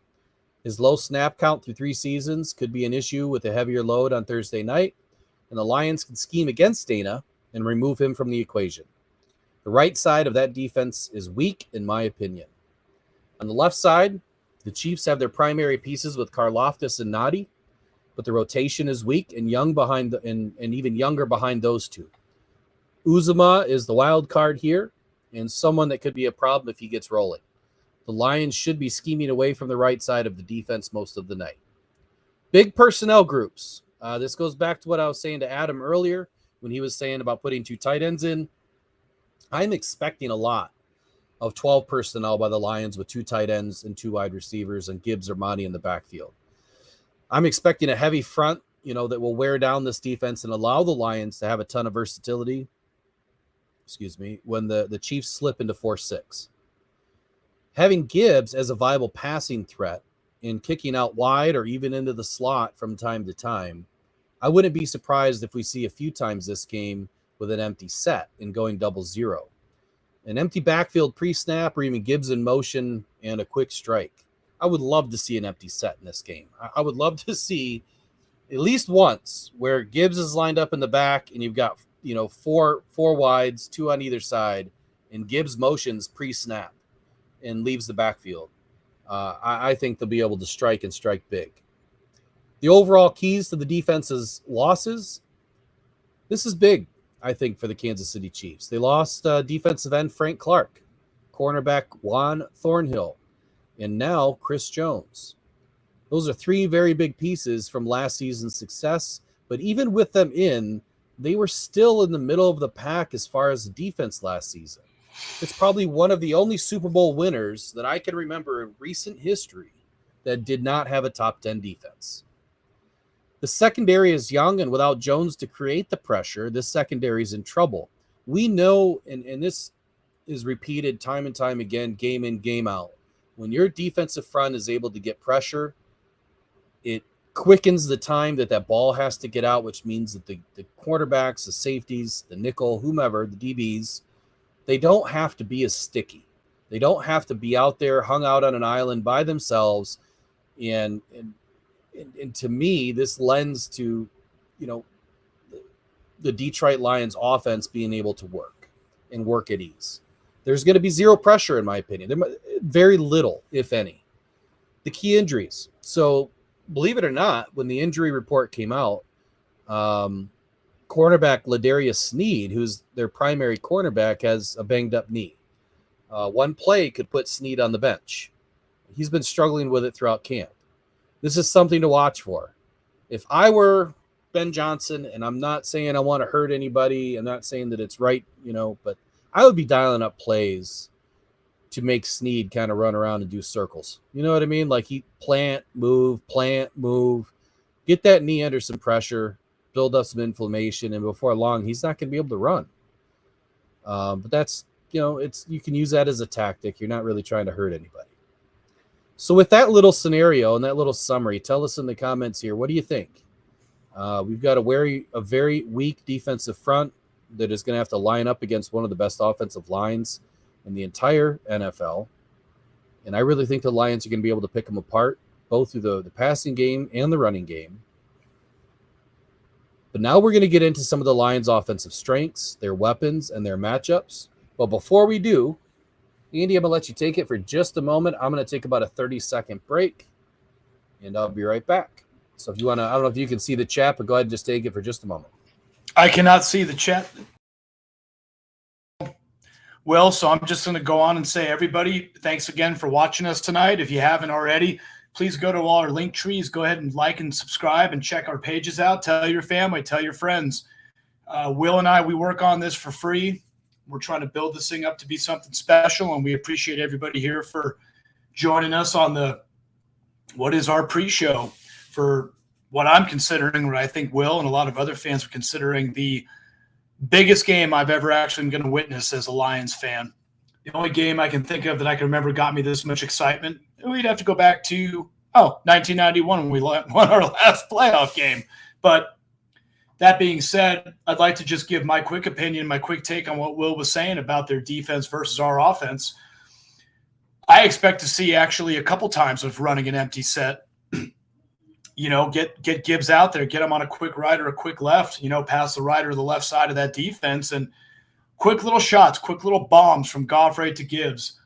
And again, I expect them to go way up the middle to the left as much as possible, but then, fake them and go to the right every now and then, because the right side is, well, in all reality, Kansas City's stronger side. That is kind of their stronger side of their defense. I expect Ben Johnson to just rip this defense apart. I don't want to go as far as to say that our offense is going to score a massive amount of points. It is the first game. Got a lot of new schemes, a lot of new players that we have to break in. But I'm really looking forward to it, guys. I think this is going to be one of the most exciting games we're going to see in a long time. And like I said, tell everybody about us. Please get everyone on board. I got a comment that just came up now, like 4 wide and Gibbs in motion idea. I like that too. That's the empty set right there. I know Will said he'd like to see it once or whatever. I'd like to see it a few times. I'd love to see just every receiver go deep, go short, put Gibbs in motion. This offense is going to be fun to watch tomorrow, especially knowing that they got a defense that is not that strong and a defense that we can score and have a lot of opportunity on. Those are my thoughts, really to quickly sum up my co-host Will's beautifully detailed report on our defense. And with that, Will, I'm going to kick it right back over to you. Yeah, it's Kansas City's defense. And we're going to move into the Lions offense now and their strengths, weapons, and matchups. So thank you for giving me that 30 seconds, man. Little allergies going on today. That's you and me both. That's why I disappeared. Sorry about that, buddy. So for the first time in 3 seasons, the Lions have all starting offensive linemen on the field together, and I'm excited. I'm probably more excited to see this unit work than any other unit on the field, just because we haven't seen it in so long. The offensive line only allowed, let me say that again, the offensive line only allowed 24 sacks in 2022. And coming into this game, a better version of themselves and healthy. I think they went through 10 different offensive lineups last season and like 13 the season before that. Our 5th and 6th options at guard, when we were rotating players in last season, were just terrible. I still don't believe in Matt Nelson at all. I think that he's a sieve, but even further down the depth chart, it gets a little scary. That's the one thing that I was really miffed about when this 53-man roster came out, that we only kept 8 offensive linemen. I quite honestly didn't like anybody past like our 7th lineman, but to not have the depth and to not have the pieces to back them up if Vaitai goes down, if Ragnow goes down, that's where the Lions are going to have trouble if they start to lose players throughout the season. I hope that Brad Holmes is out looking for somebody, spend the money, find a $10 million a year guy that is maybe in his 5th season on his 2nd contract. That's somebody that can really benefit this Lions offensive line. But I think they're banking on, this offensive line staying healthy. I just feel like that is one area that the Lions are thin. But we'll move on. This one needs really no explanation. But Amon-Ra is going to eat up these linebackers and torch the safeties. Whether they're up in the box or whether the Lions enter the 10, 11, or 12 personnel groupings, Amon-Ra is going to be able to feast. And we've seen it the last few seasons with Amon-Ra. He does his work in the center of the field. Probably one of the most gifted athletes the Lions have had on their team in a long time. From somebody that puts the work in on and off the field. He puts the work in, after training camp, after practice, by himself. He's infected this offense to now do the same. He's got the wide receivers all working on the jugs machine, after practice. And when they're starting to do these things together and building this chemistry and building the camaraderie and just wanting to get better every single day as a mentality, I expect us to now see a different Lions team on the field. I do believe that the Lions have a legit deep threat with Antoine Green. Whether he gets any playing time tomorrow is yet to be seen. I don't even know if he's going to be suited up tomorrow. I would expect it. I would expect him to roll with 5 tomorrow night. But I do believe, and we saw it happen in, I believe, the last preseason game, where he torched him for a 70-yard touchdown. Green has that ability. He showed that ability in college. He can do it. But Reynolds and Jones are going to be our deep threats. Those are the 2 guys that can do it for us. They don't have the greatest of speed, but Jones doesn't drop balls, man. He has sticky hands. And with the addition of Jahmyr Gibbs this season, he's also shown the ability in college, and we didn't see much in preseason. We didn't see anything in preseason, honestly. But he's shown it in college that he has the ability to run some deeper routes. And with that ability and his speed to beat up the linebackers up the seam, I think that we're going to see some pretty unique offensive schemes, and I think we're going to see some explosive plays tomorrow night. But at the same time, I do think that the Lions are going to dial it back a little bit. If they're having success and they're able to get chunk plays, their main component tomorrow night is keeping Mahomes off the field.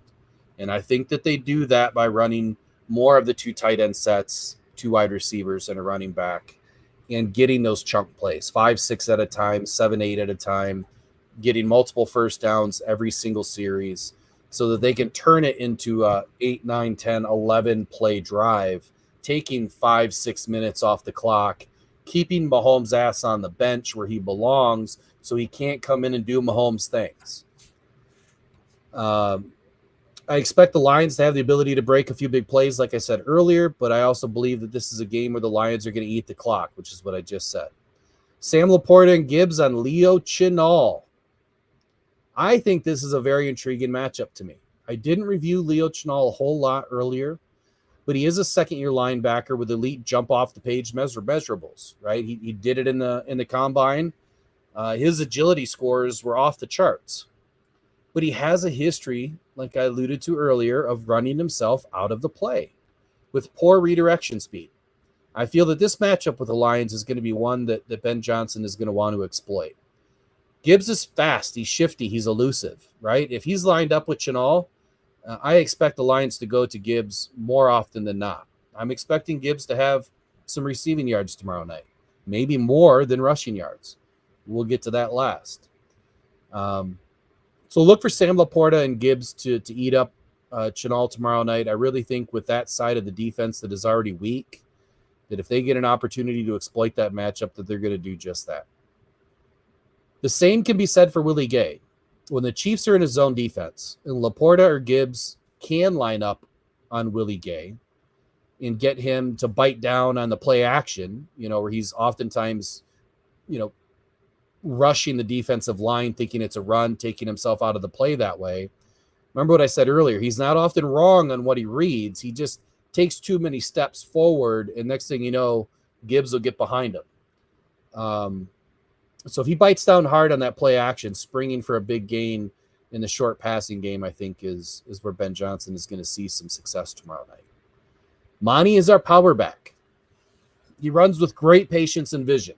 He's never run behind an offensive line like this. What he was able to do while he was with the Bears, I think, was nothing short of incredible, because their offensive line was atrocious. And I can't wait to beat him up again this season. But Monty he's very underrated as a pass blocker in the backfield as well. And I expect him to have some success in that department against the Chiefs tomorrow night. A decimated defensive front. I think Monty will also possess the ability to force a lot of missed tackles, which he's one of the best at. He had the highest missed tackle rate in 2022, which shows just how elusive he can also be. Gibbs isn't the only one.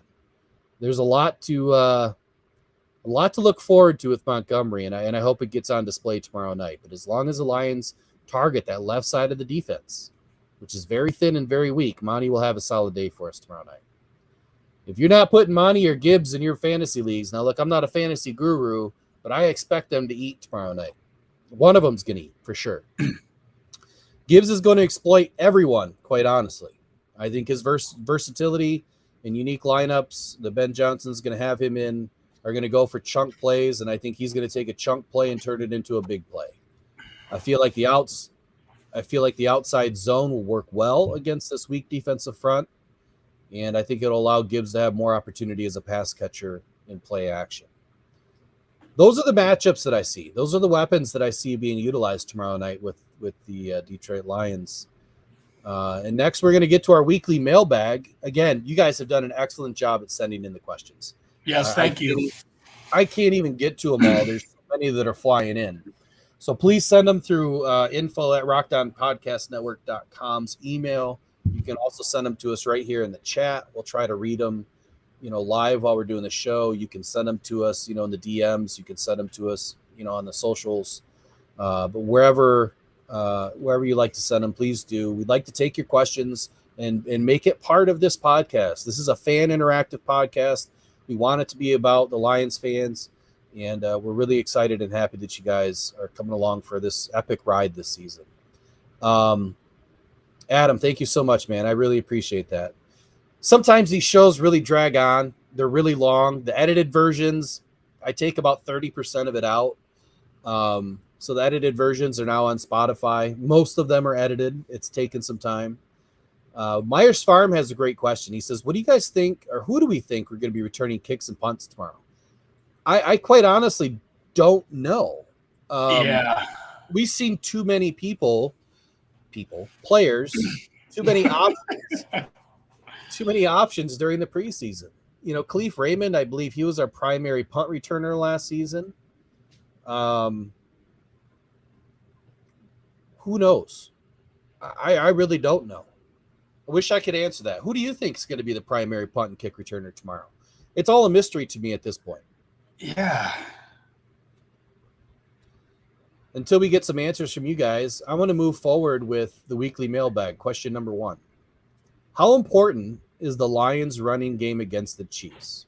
I think we've spoken a lot about this tonight, but I've got some really good answers to this question that might help wrap some of it up, but also be redundant, and I apologize. But 2 weeks into the 2022 season, the Lions had one of the NFL's most explosive offenses, leading the league in points per drive, in points per game, 35.5 points per game.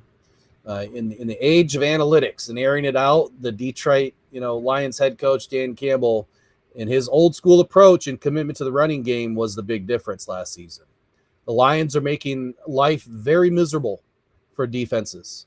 They bludgeon them with the gap scheme in the run game, and that includes a variety of gap scheme runs, on Ben Johnson's menu.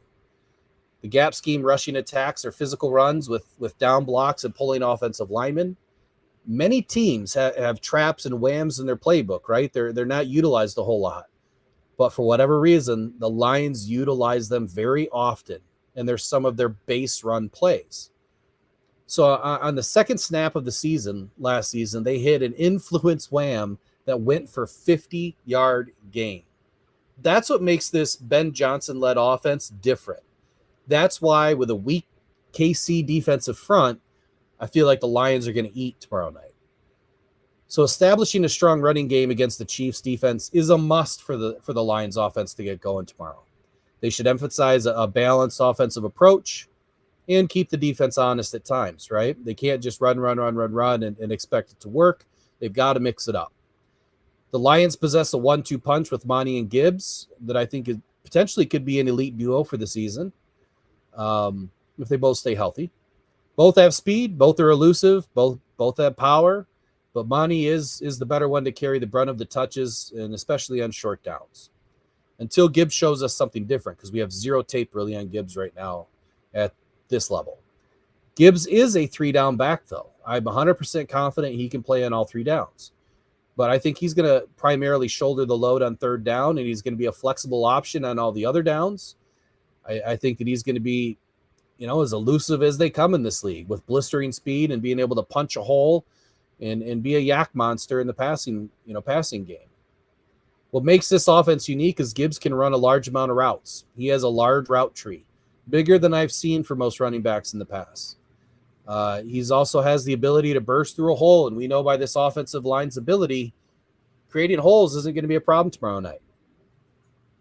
So if they get Gibbs going in all these other areas of the offense and the run game gets established, this Lions offense is going to be able to maneuver and do things that we didn't even see last season.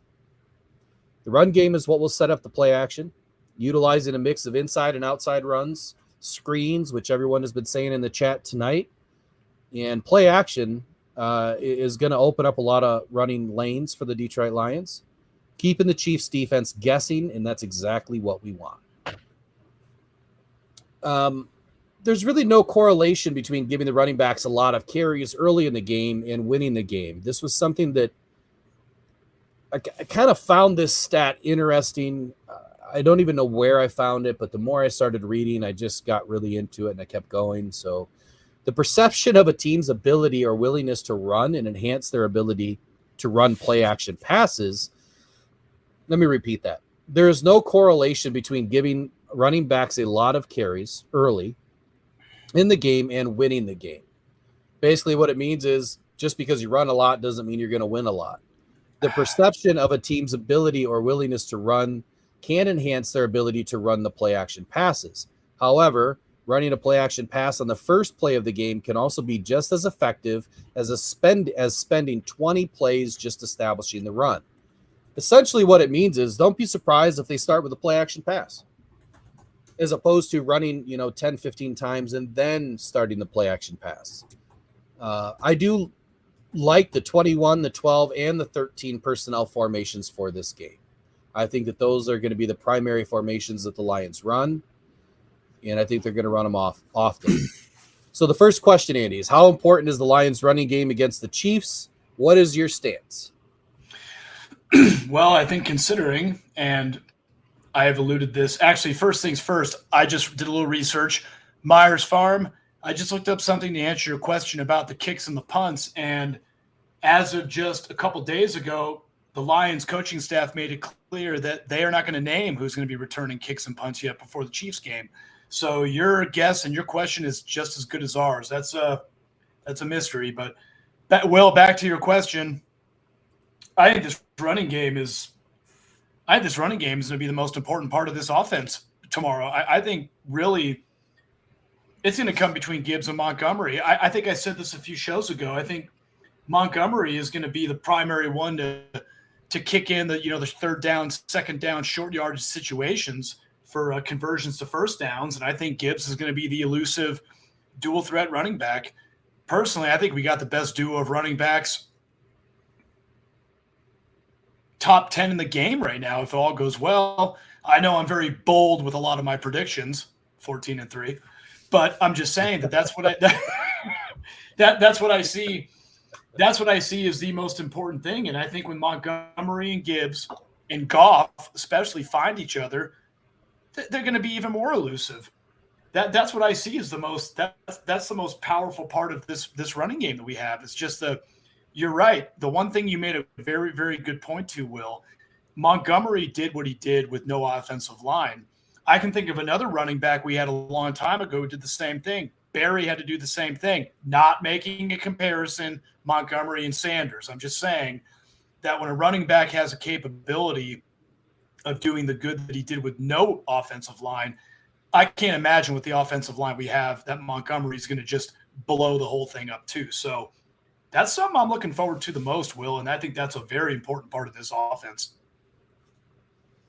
Is it just me, or did we just lose everybody on the stream? What do you mean? We had about 20 people in, and now it says 0. I don't know what happened. I hope we're still on. I hope the show's still going. And it says live recording still, so. Yeah, but it says 0033. That's weird to me. I don't know if you guys can still hear us or see us, but please let us know if you can. Yeah. I don't know what's going on here, but yeah, it's saying it's acting like the stream has started over for some reason, which is weird. All right, but I'm going to keep going. So Adam asked us, who's our number one sleeper on the game, tomorrow night's game? For me, I think Laporta is the sleeper. There just hasn't been a lot talked about him or spoken about him. We haven't seen a lot from him. And he got off to a quick start early in camp, and there was a little bit that was being written about him. I saw plenty at practice. I was at 3 or 4 practices. I was able to get in most of the offensive work and see what they were able to do. I had trouble getting to the defensive side. So I think from what I saw at practice and what we didn't see in the preseason, I think Laporta is the mystery. I think he's going to be my sleeper for tomorrow. And I do have him getting some stats, with my prediction as to how this game's going to go tomorrow. But all right, so let me back up here with some of these. We had a new chat in here. Bobo Z Clown says Lions gonna carve up KC like sliced turkey. Put some barbecue sauce on those crispy wings. I like it. I don't know what all that means. I don't know what all that means, but whatever, it works. Adam's sleeper is going to be Reynolds and Brian Branch. So if we're talking defensive side, yes, I would say Brian Branch is definitely the sleeper, but I don't know if anyone's sleeping on him anymore after what he was able to do against was it Beasley when he lit him up. Yeah. Brian Branch makes a lot of big plays. Myers Farm says yes. I'm not sure as to what yet, but if you're still around, let us know. And Adam said he's still here, so that's great. I'm glad that he can still see us. So let me move on here. Question 2, what strategies can the Lions employ to neutralize the Chiefs' pass rush, protect Goff, and allow enough time to get the playoff? Another great question. And this was from George in Seattle, of all places. But Detroit's offensive line, in my opinion, they must be prepared to face the Chiefs' pass rush with or without Chris Jones. And as I read earlier, they rushed more from the secondary than they did the defensive line. So I'm expecting if they are going to rush tomorrow night and they are going to do some blitzing, it's probably going to come out of the linebackers in the secondary. When an offense has a strong running game, it forces the defense to do things, like not always use the speed, to pass rush, right? So if the Lions can run and they can get the run going and establish the play action, that's when we'll see the defense kind of slow up on the blitzing and the pass rush. Quick passes, rollouts, screens, play action will all help neutralize this pass rush while protecting Goff and keeping his jersey clean, I hope. The run game needs to get established early, allowing the play action to get rolling. By doing so, the Chiefs will have to back off the pass rush. Those are my answers. And I said earlier that Goff had the best rate versus pass rush when he's getting the ball off at 2.4 seconds.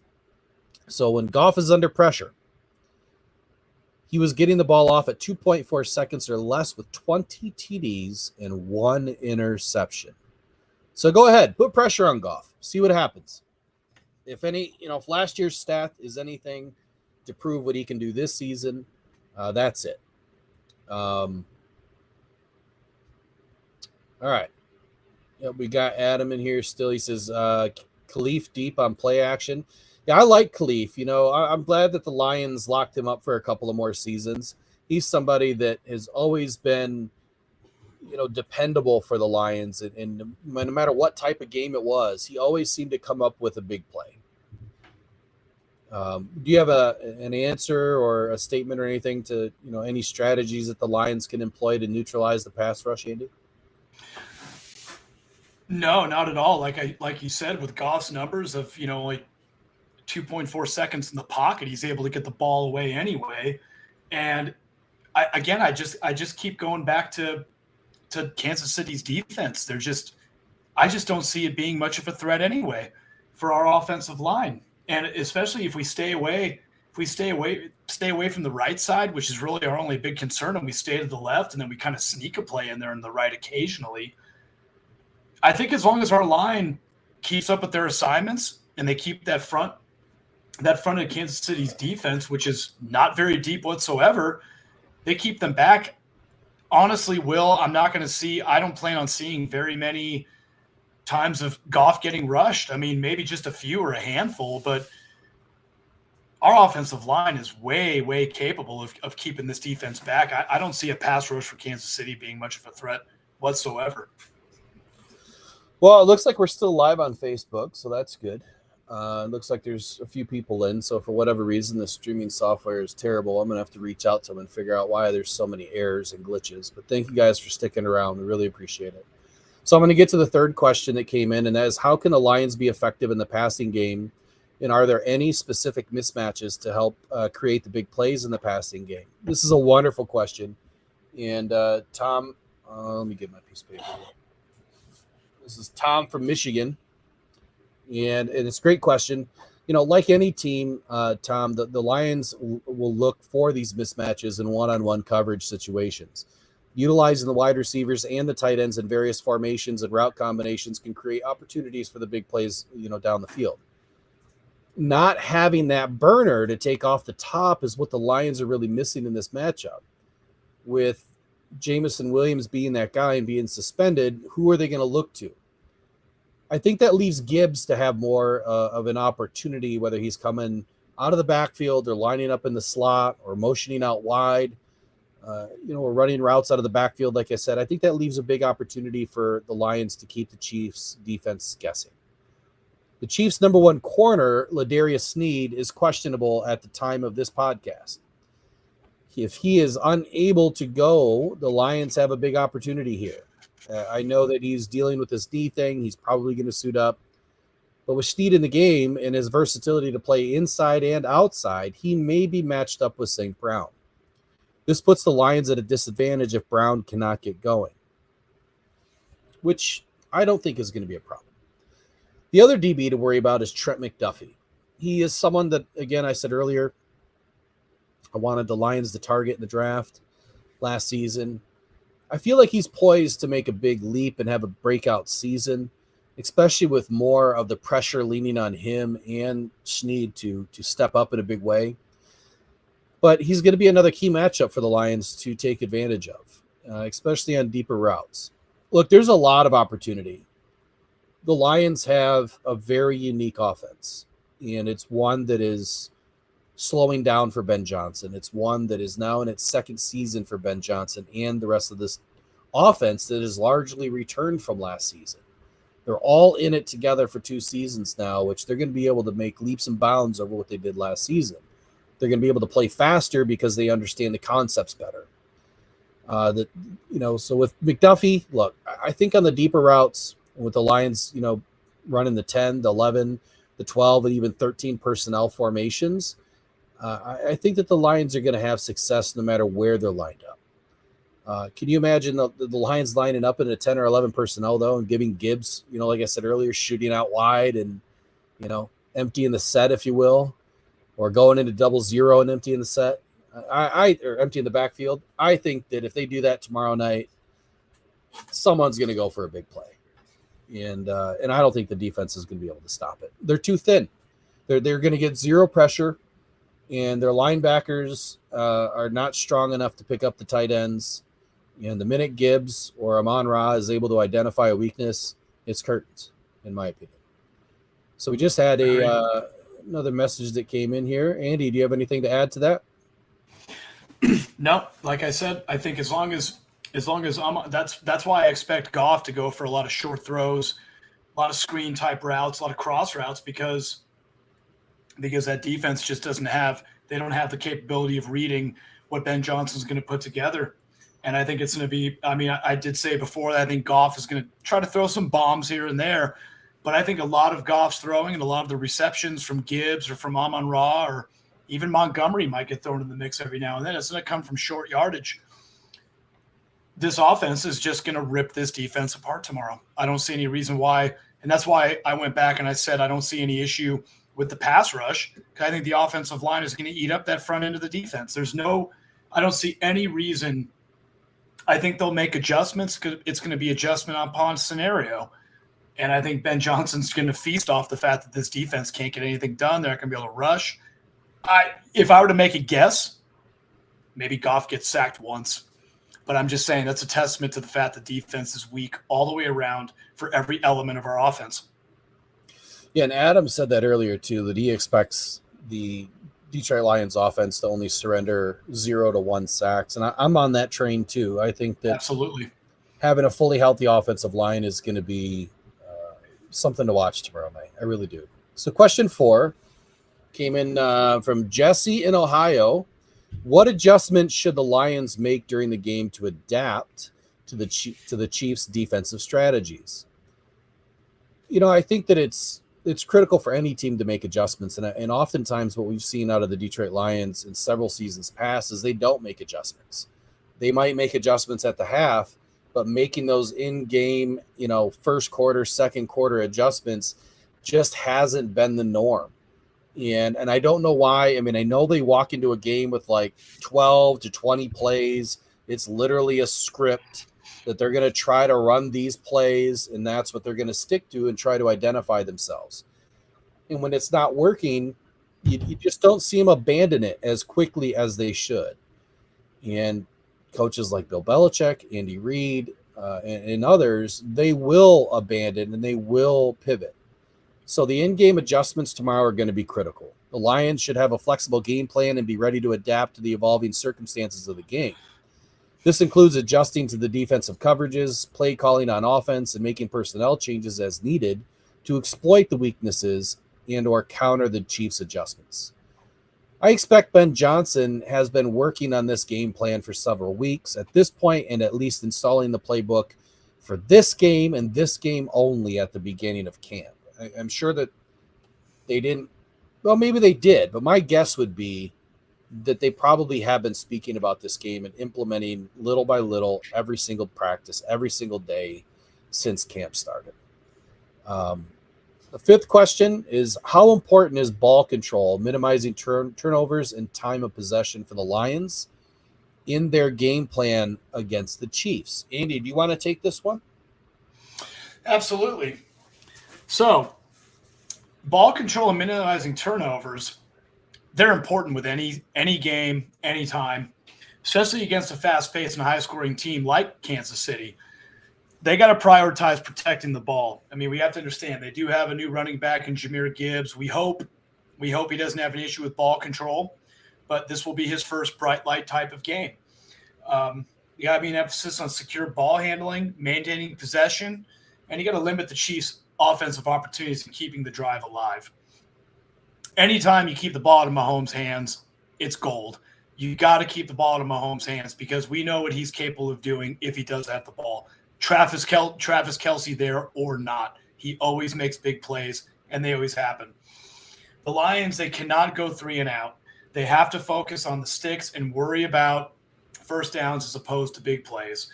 I'm not saying don't take the shots at all, but getting the first down should be the primary goal. Then on the next play, take a deep shot and see what happens. They got to stick to short yardage. They got to stick to first downs. They have to. Keep the drive going, wear that defense out.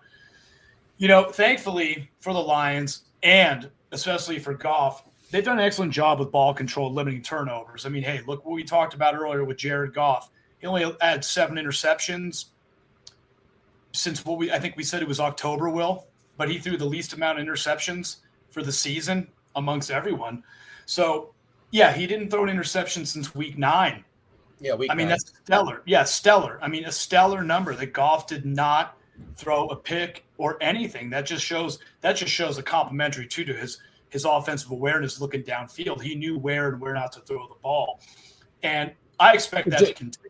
Yeah, just so you're clear on that, that's no turnover at all from Goff since week 9. No fumbles lost, no interceptions, nothing.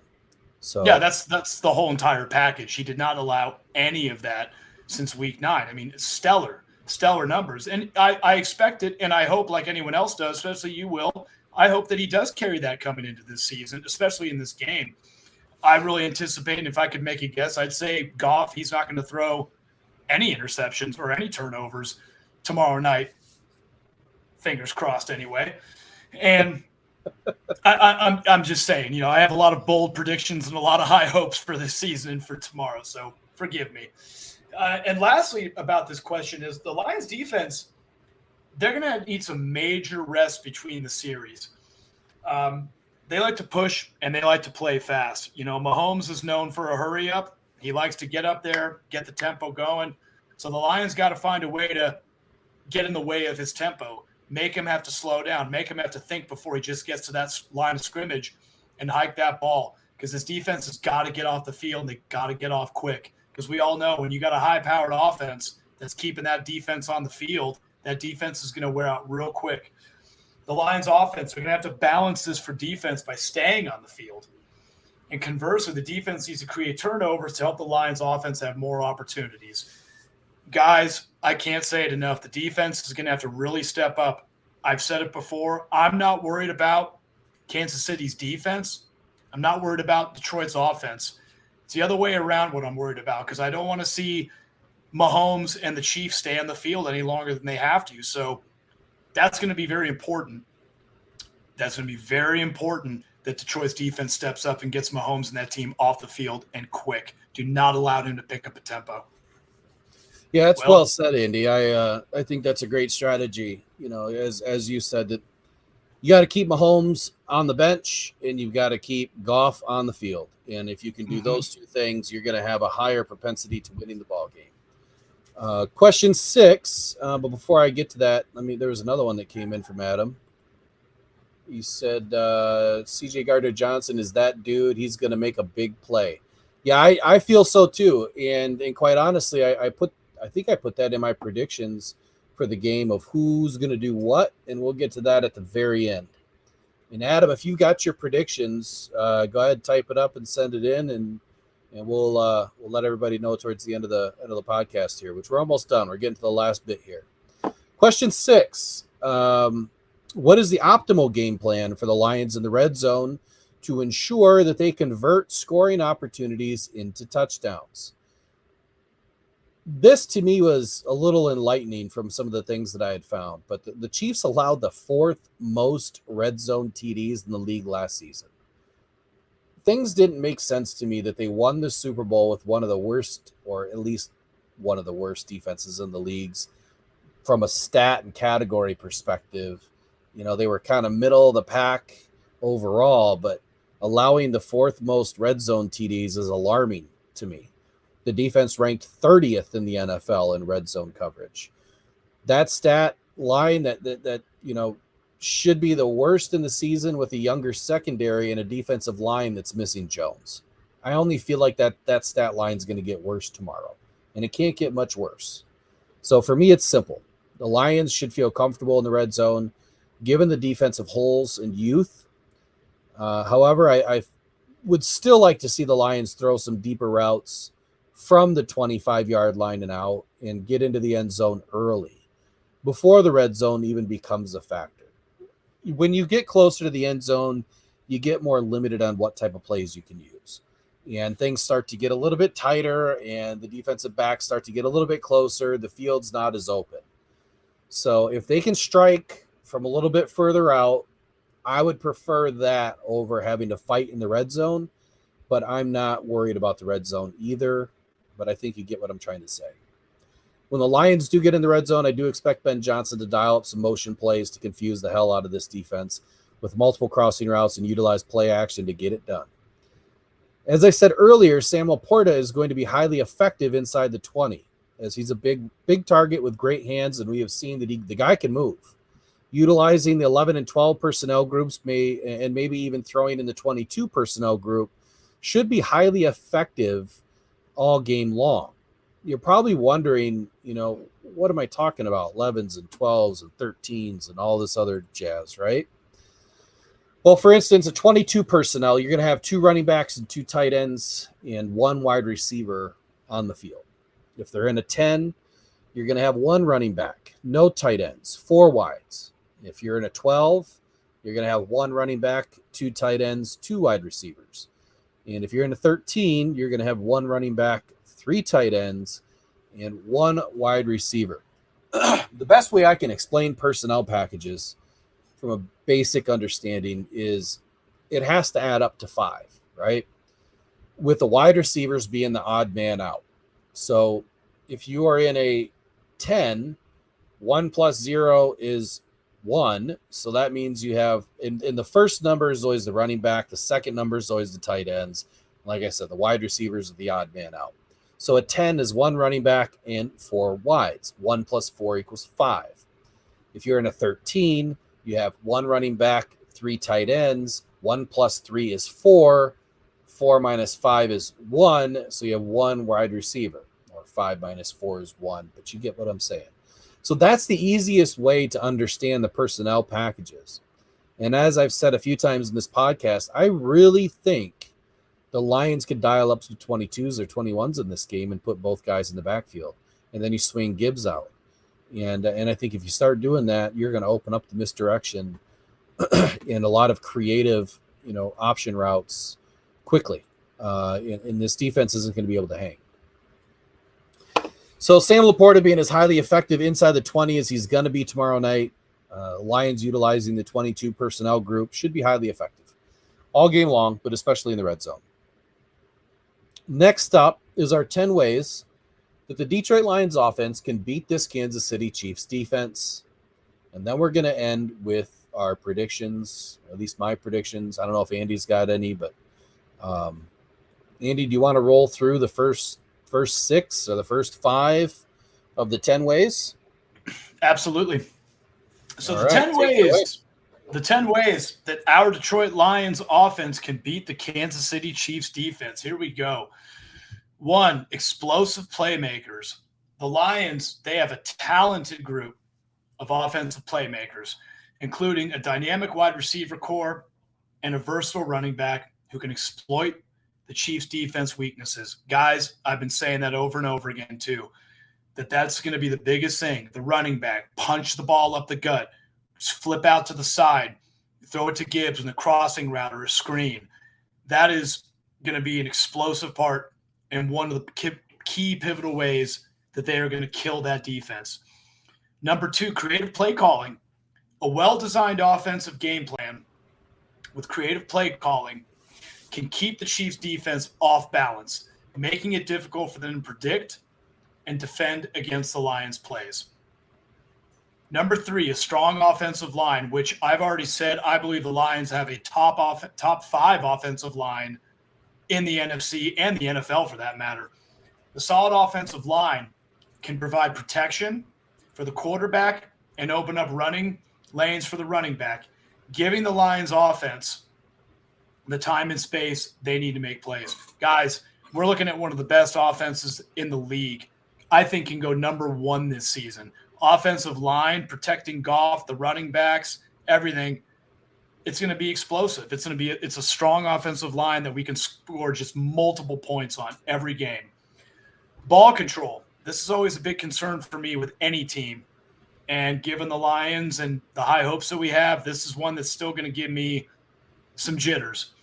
But by controlling the time of possession and limiting turnovers, the Lions can keep the Chiefs' high-powered offense off the field, putting less pressure on their defense to make stops. Again, I'm going to hammer it home again. With the defense, the Chiefs being as weak as they are, very thin on depth, and missing a key part of it with Chris Jones. I can tell you right now, Ben Johnson's going to create some plays that I think maybe we've never seen. I'd like to see some empty sets. I want to see a flea flicker thrown in there for all I care. I'd love to see it against this defense. Hey, the flea flicker is my favorite play in football. That's all I'm going to say. And finally, one of my points is the quick passing game. And I've actually talked about this a lot too with how I think Goff and that offense is going to play. Utilizing a quick passing game can neutralize the Chiefs' pass rush and exploit their secondary's weaknesses, which will allow the Lions to move the ball efficiently down the field. That says it all right there. There's going to be a Forward down the field. That's right. That's going to be, I think, there's going to be a lot of short routes, a lot of cross routes, even some post routes in there. I think it's going to be amazing the type of play calling we're going to see Ben Johnson dial up against this defense. Short yards, long yardage, running game. It's going to be amazing. And with that, Will, I'm going to turn it over to you for our last Number 5. 6. All right. Number 6, we're looking at some mismatch opportunities. And with the Lions identifying and exploiting these matchups that favor the Lions, and we've spoken about it a lot tonight, such as the tight ends or the slot receivers against slower defenders, some of the linebackers that seem to get themselves out of position, can lead to big gains and scoring opportunities for the Lions early in this game. The cornerbacks are suspect. The defensive line is weak. So there's a lot of mismatch opportunities. Running the ball to the left early, I think, is probably going to be a priority for Ben Johnson and see what can get started. Red zone efficiency. This one, to me, is fitting when you're going up against one of the league's worst red zone defenses. So being able to score touchdowns inside instead of settling for field goals is going to be a big one tomorrow night. Our kicking game is suspect. We have zero confidence outside of the 40-yard line or the 40-yard kicks. So I think when you're scoring touchdowns instead of settling for field goals in the red zone, it can add a lot of pressure to the Chiefs and give the Lions a competitive advantage. The play action. Said it a lot tonight. You're going to hammer it one more time. Effective use of the play action passes can keep the Chiefs defense guessing and create opportunities for deep strikes down the field. The Lions did not use a ton of shotgun last season. So maybe we'll see a few tomorrow night. Maybe we won't. And that's why the play action has to be effective. One of the biggest keys is adaptability to any game. The Lions should be prepared to adjust their game plan as the game progresses. Should they find out that this defense is not as weak as we're telling you tonight, then they need to adapt and exploit the weaknesses that they do discover in this Chiefs defense and adapt and make the adjustments as necessary. Time of possession is probably the biggest key, even more so than adaptability. If you're able to adapt, you're able to control the time of possession. But if you can't control the time of possession, you can't adapt.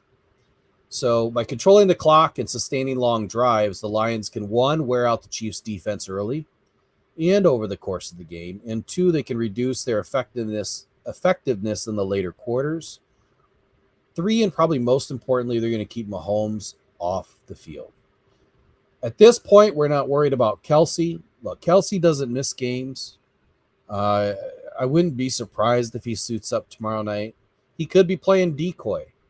But then again, let's just hope that he doesn't suit up.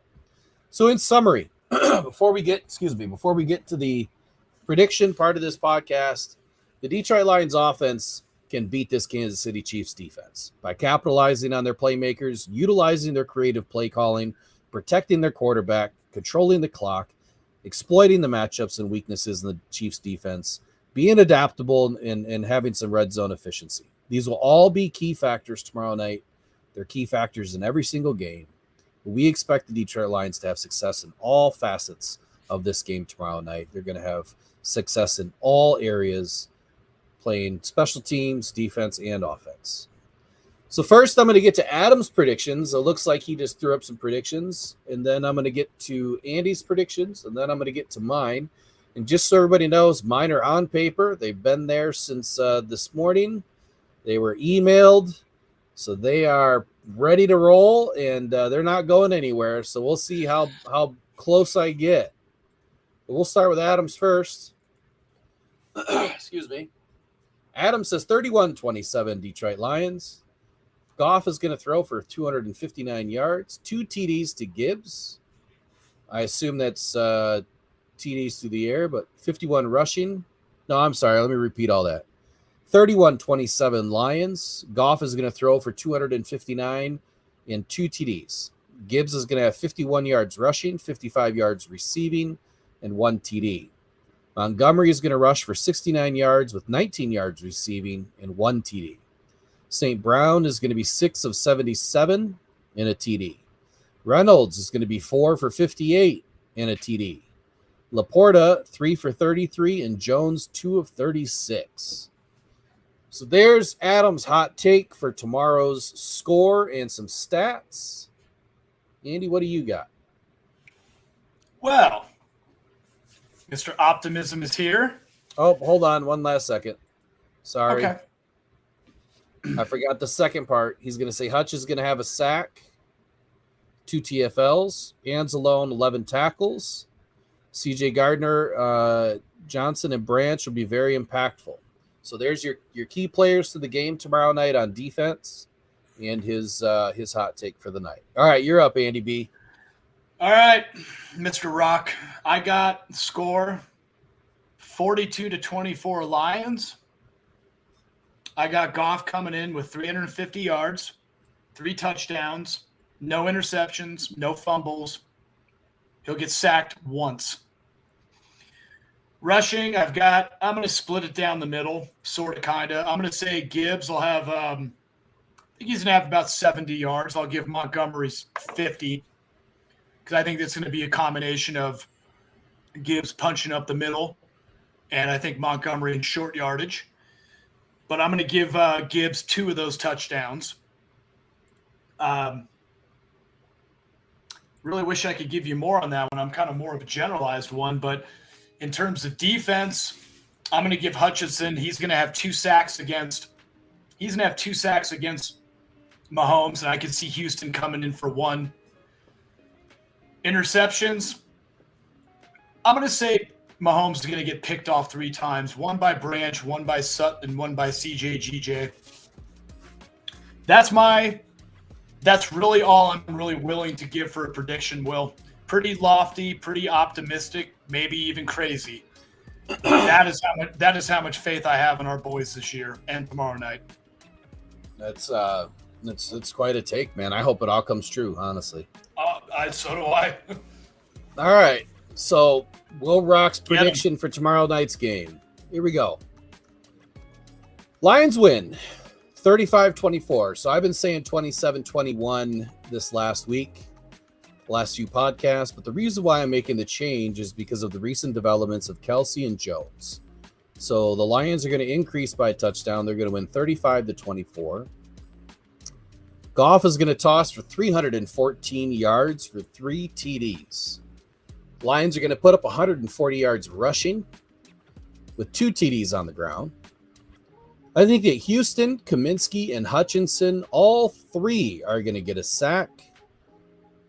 We might have some halvesies in there, but I think the Lions are going to have at least 3 sacks in this game. Houston, Kaminsky, and Hutchinson. Interceptions, we've got Branch and CJ Gardner-Johnson both coming down with 1. Forced fumble and a recovery for Mr. Jack Campbell. I think he gets in and punches the ball out. Well, this is where the fun goes down. I think Gibbs is going to go 3 for 36 with a TD in the receiving game. I think Monty is going to run, Gibbs is going to be 3 for 36 with 1 TD in the receiving game and 75 yards on the ground with a TD. I think Monty's going to be 3 of 22 and then 65 yards on the ground with a TD. Amon Ra is going to have his average game of 6 receptions for 76 yards. Khalif Raymond's going to have a decent game with 4 receptions for 54 yards. Brown will also have his touchdown. Marvin Jones, 4 of 42, no touchdowns. I think Laporta is going to be a little light. I mean, I said earlier that I expected him to be kind of that sleeper. He's going to get in the end zone. It's going to be a red zone TD is what I'm thinking. But Laporta, 4 of 37, 1 TD. Reynolds, 3 of 35, and Wright, 2 of 12, no TDs. So there you have it. We've got 3 through the air, 2 on the ground, 140 yards rushing, 314 yards passing. Lions win 35-24. And oh, by the way, Lions win is very meaningful because if you hit villainsquad.store and you go and select a few t-shirts, a hoodie, or whatever you want, and you use the code LionsWin at checkout, you're going to get 25% off your entire cart. And beginning tomorrow, prices are actually going to get slashed. So go in and check it out. Go buy yourself something hot to wear to the stadium on opening day. You know, you get it within a few days to a week or whatever it takes, and you'll have it before the opening day game at Ford Field. Don't forget, Soaring Eagle is having a major party tomorrow night. Herman Moore will be there. It looks like it's going to be a good time to celebrate the Detroit Lions. But that's all we had for tonight. I hope you guys enjoyed this long podcast, live show. We'll have the edited version up here in a few days. Please visit our Spotify. That's where a lot of the edited podcasts are now relying upon my editing skills, which are okay. But if you hear the disclaimer that it's not edited, yeah, you're going to listen to the raw, unfiltered version of that podcast. But we'll put up the edited ones as often as we can. I want to thank Adam for getting heavy in the chat tonight. He had to work, couldn't get away and join us on the show. Hope to see him soon on the show. He just said in LFG Lions, absolutely, let's effing go Lions. Look, opening day is less than 24 hours, or opening night is less than 24 hours away. Andy, I'm glad you're able to get back on the show tonight. It's good to have you back. What do you want to say to wrap up the show? Well, I want to say, Will, I kind of interrupted you, but yeah, it's good to be back. I'm glad I'm back. I missed you, bro. I missed all you guys out there too. Go Lions. That's really all I can say is just go effing Lions, in the words of Adam. Let's do this, guys. We got a great night tomorrow night. It's going to be a big game. I know I haven't been this excited forever, I think, being a Lions fan. It's going to be a lot of fun. Let's stick it to the Chiefs, start this season off right. Go Lions. One pride, guys. All right.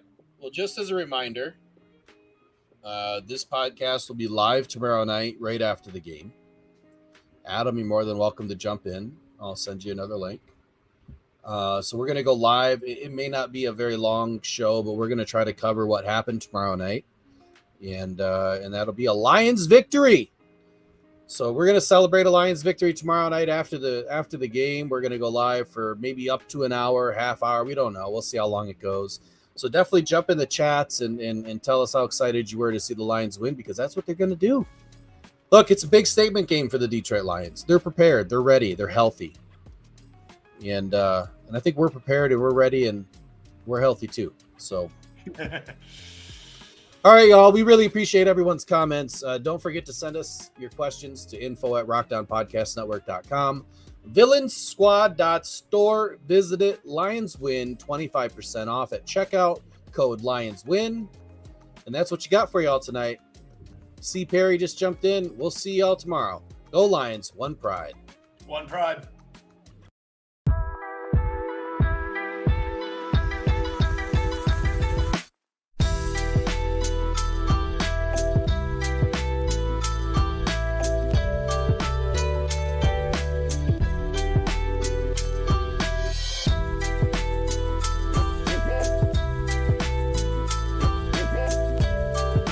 So, we look like we're ready. But this is day one.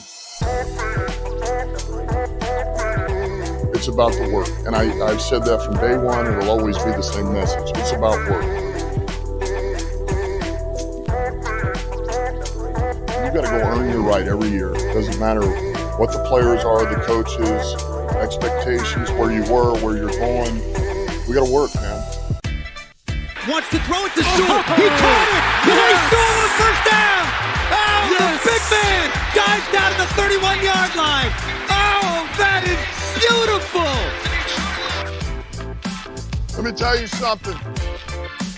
I love this team now. I got goosebumps, gentlemen. I love this team. Fields looking, pressured, hit from behind, taken down. Aiden Hutchinson got him. What do you think about the secondary? Just look at the name, C.J. Gardner-Johnson. You drafted Branch. It started off with that huge hit on Beasley. We call him things out. There's a big hit right away. And boom! Touchdown, Detroit Lions! Amon-Ra St. Brown. Goff dropped it in the bucket that time. We're in our window now to win. Aaron Rodgers exits the NFC North as a loser.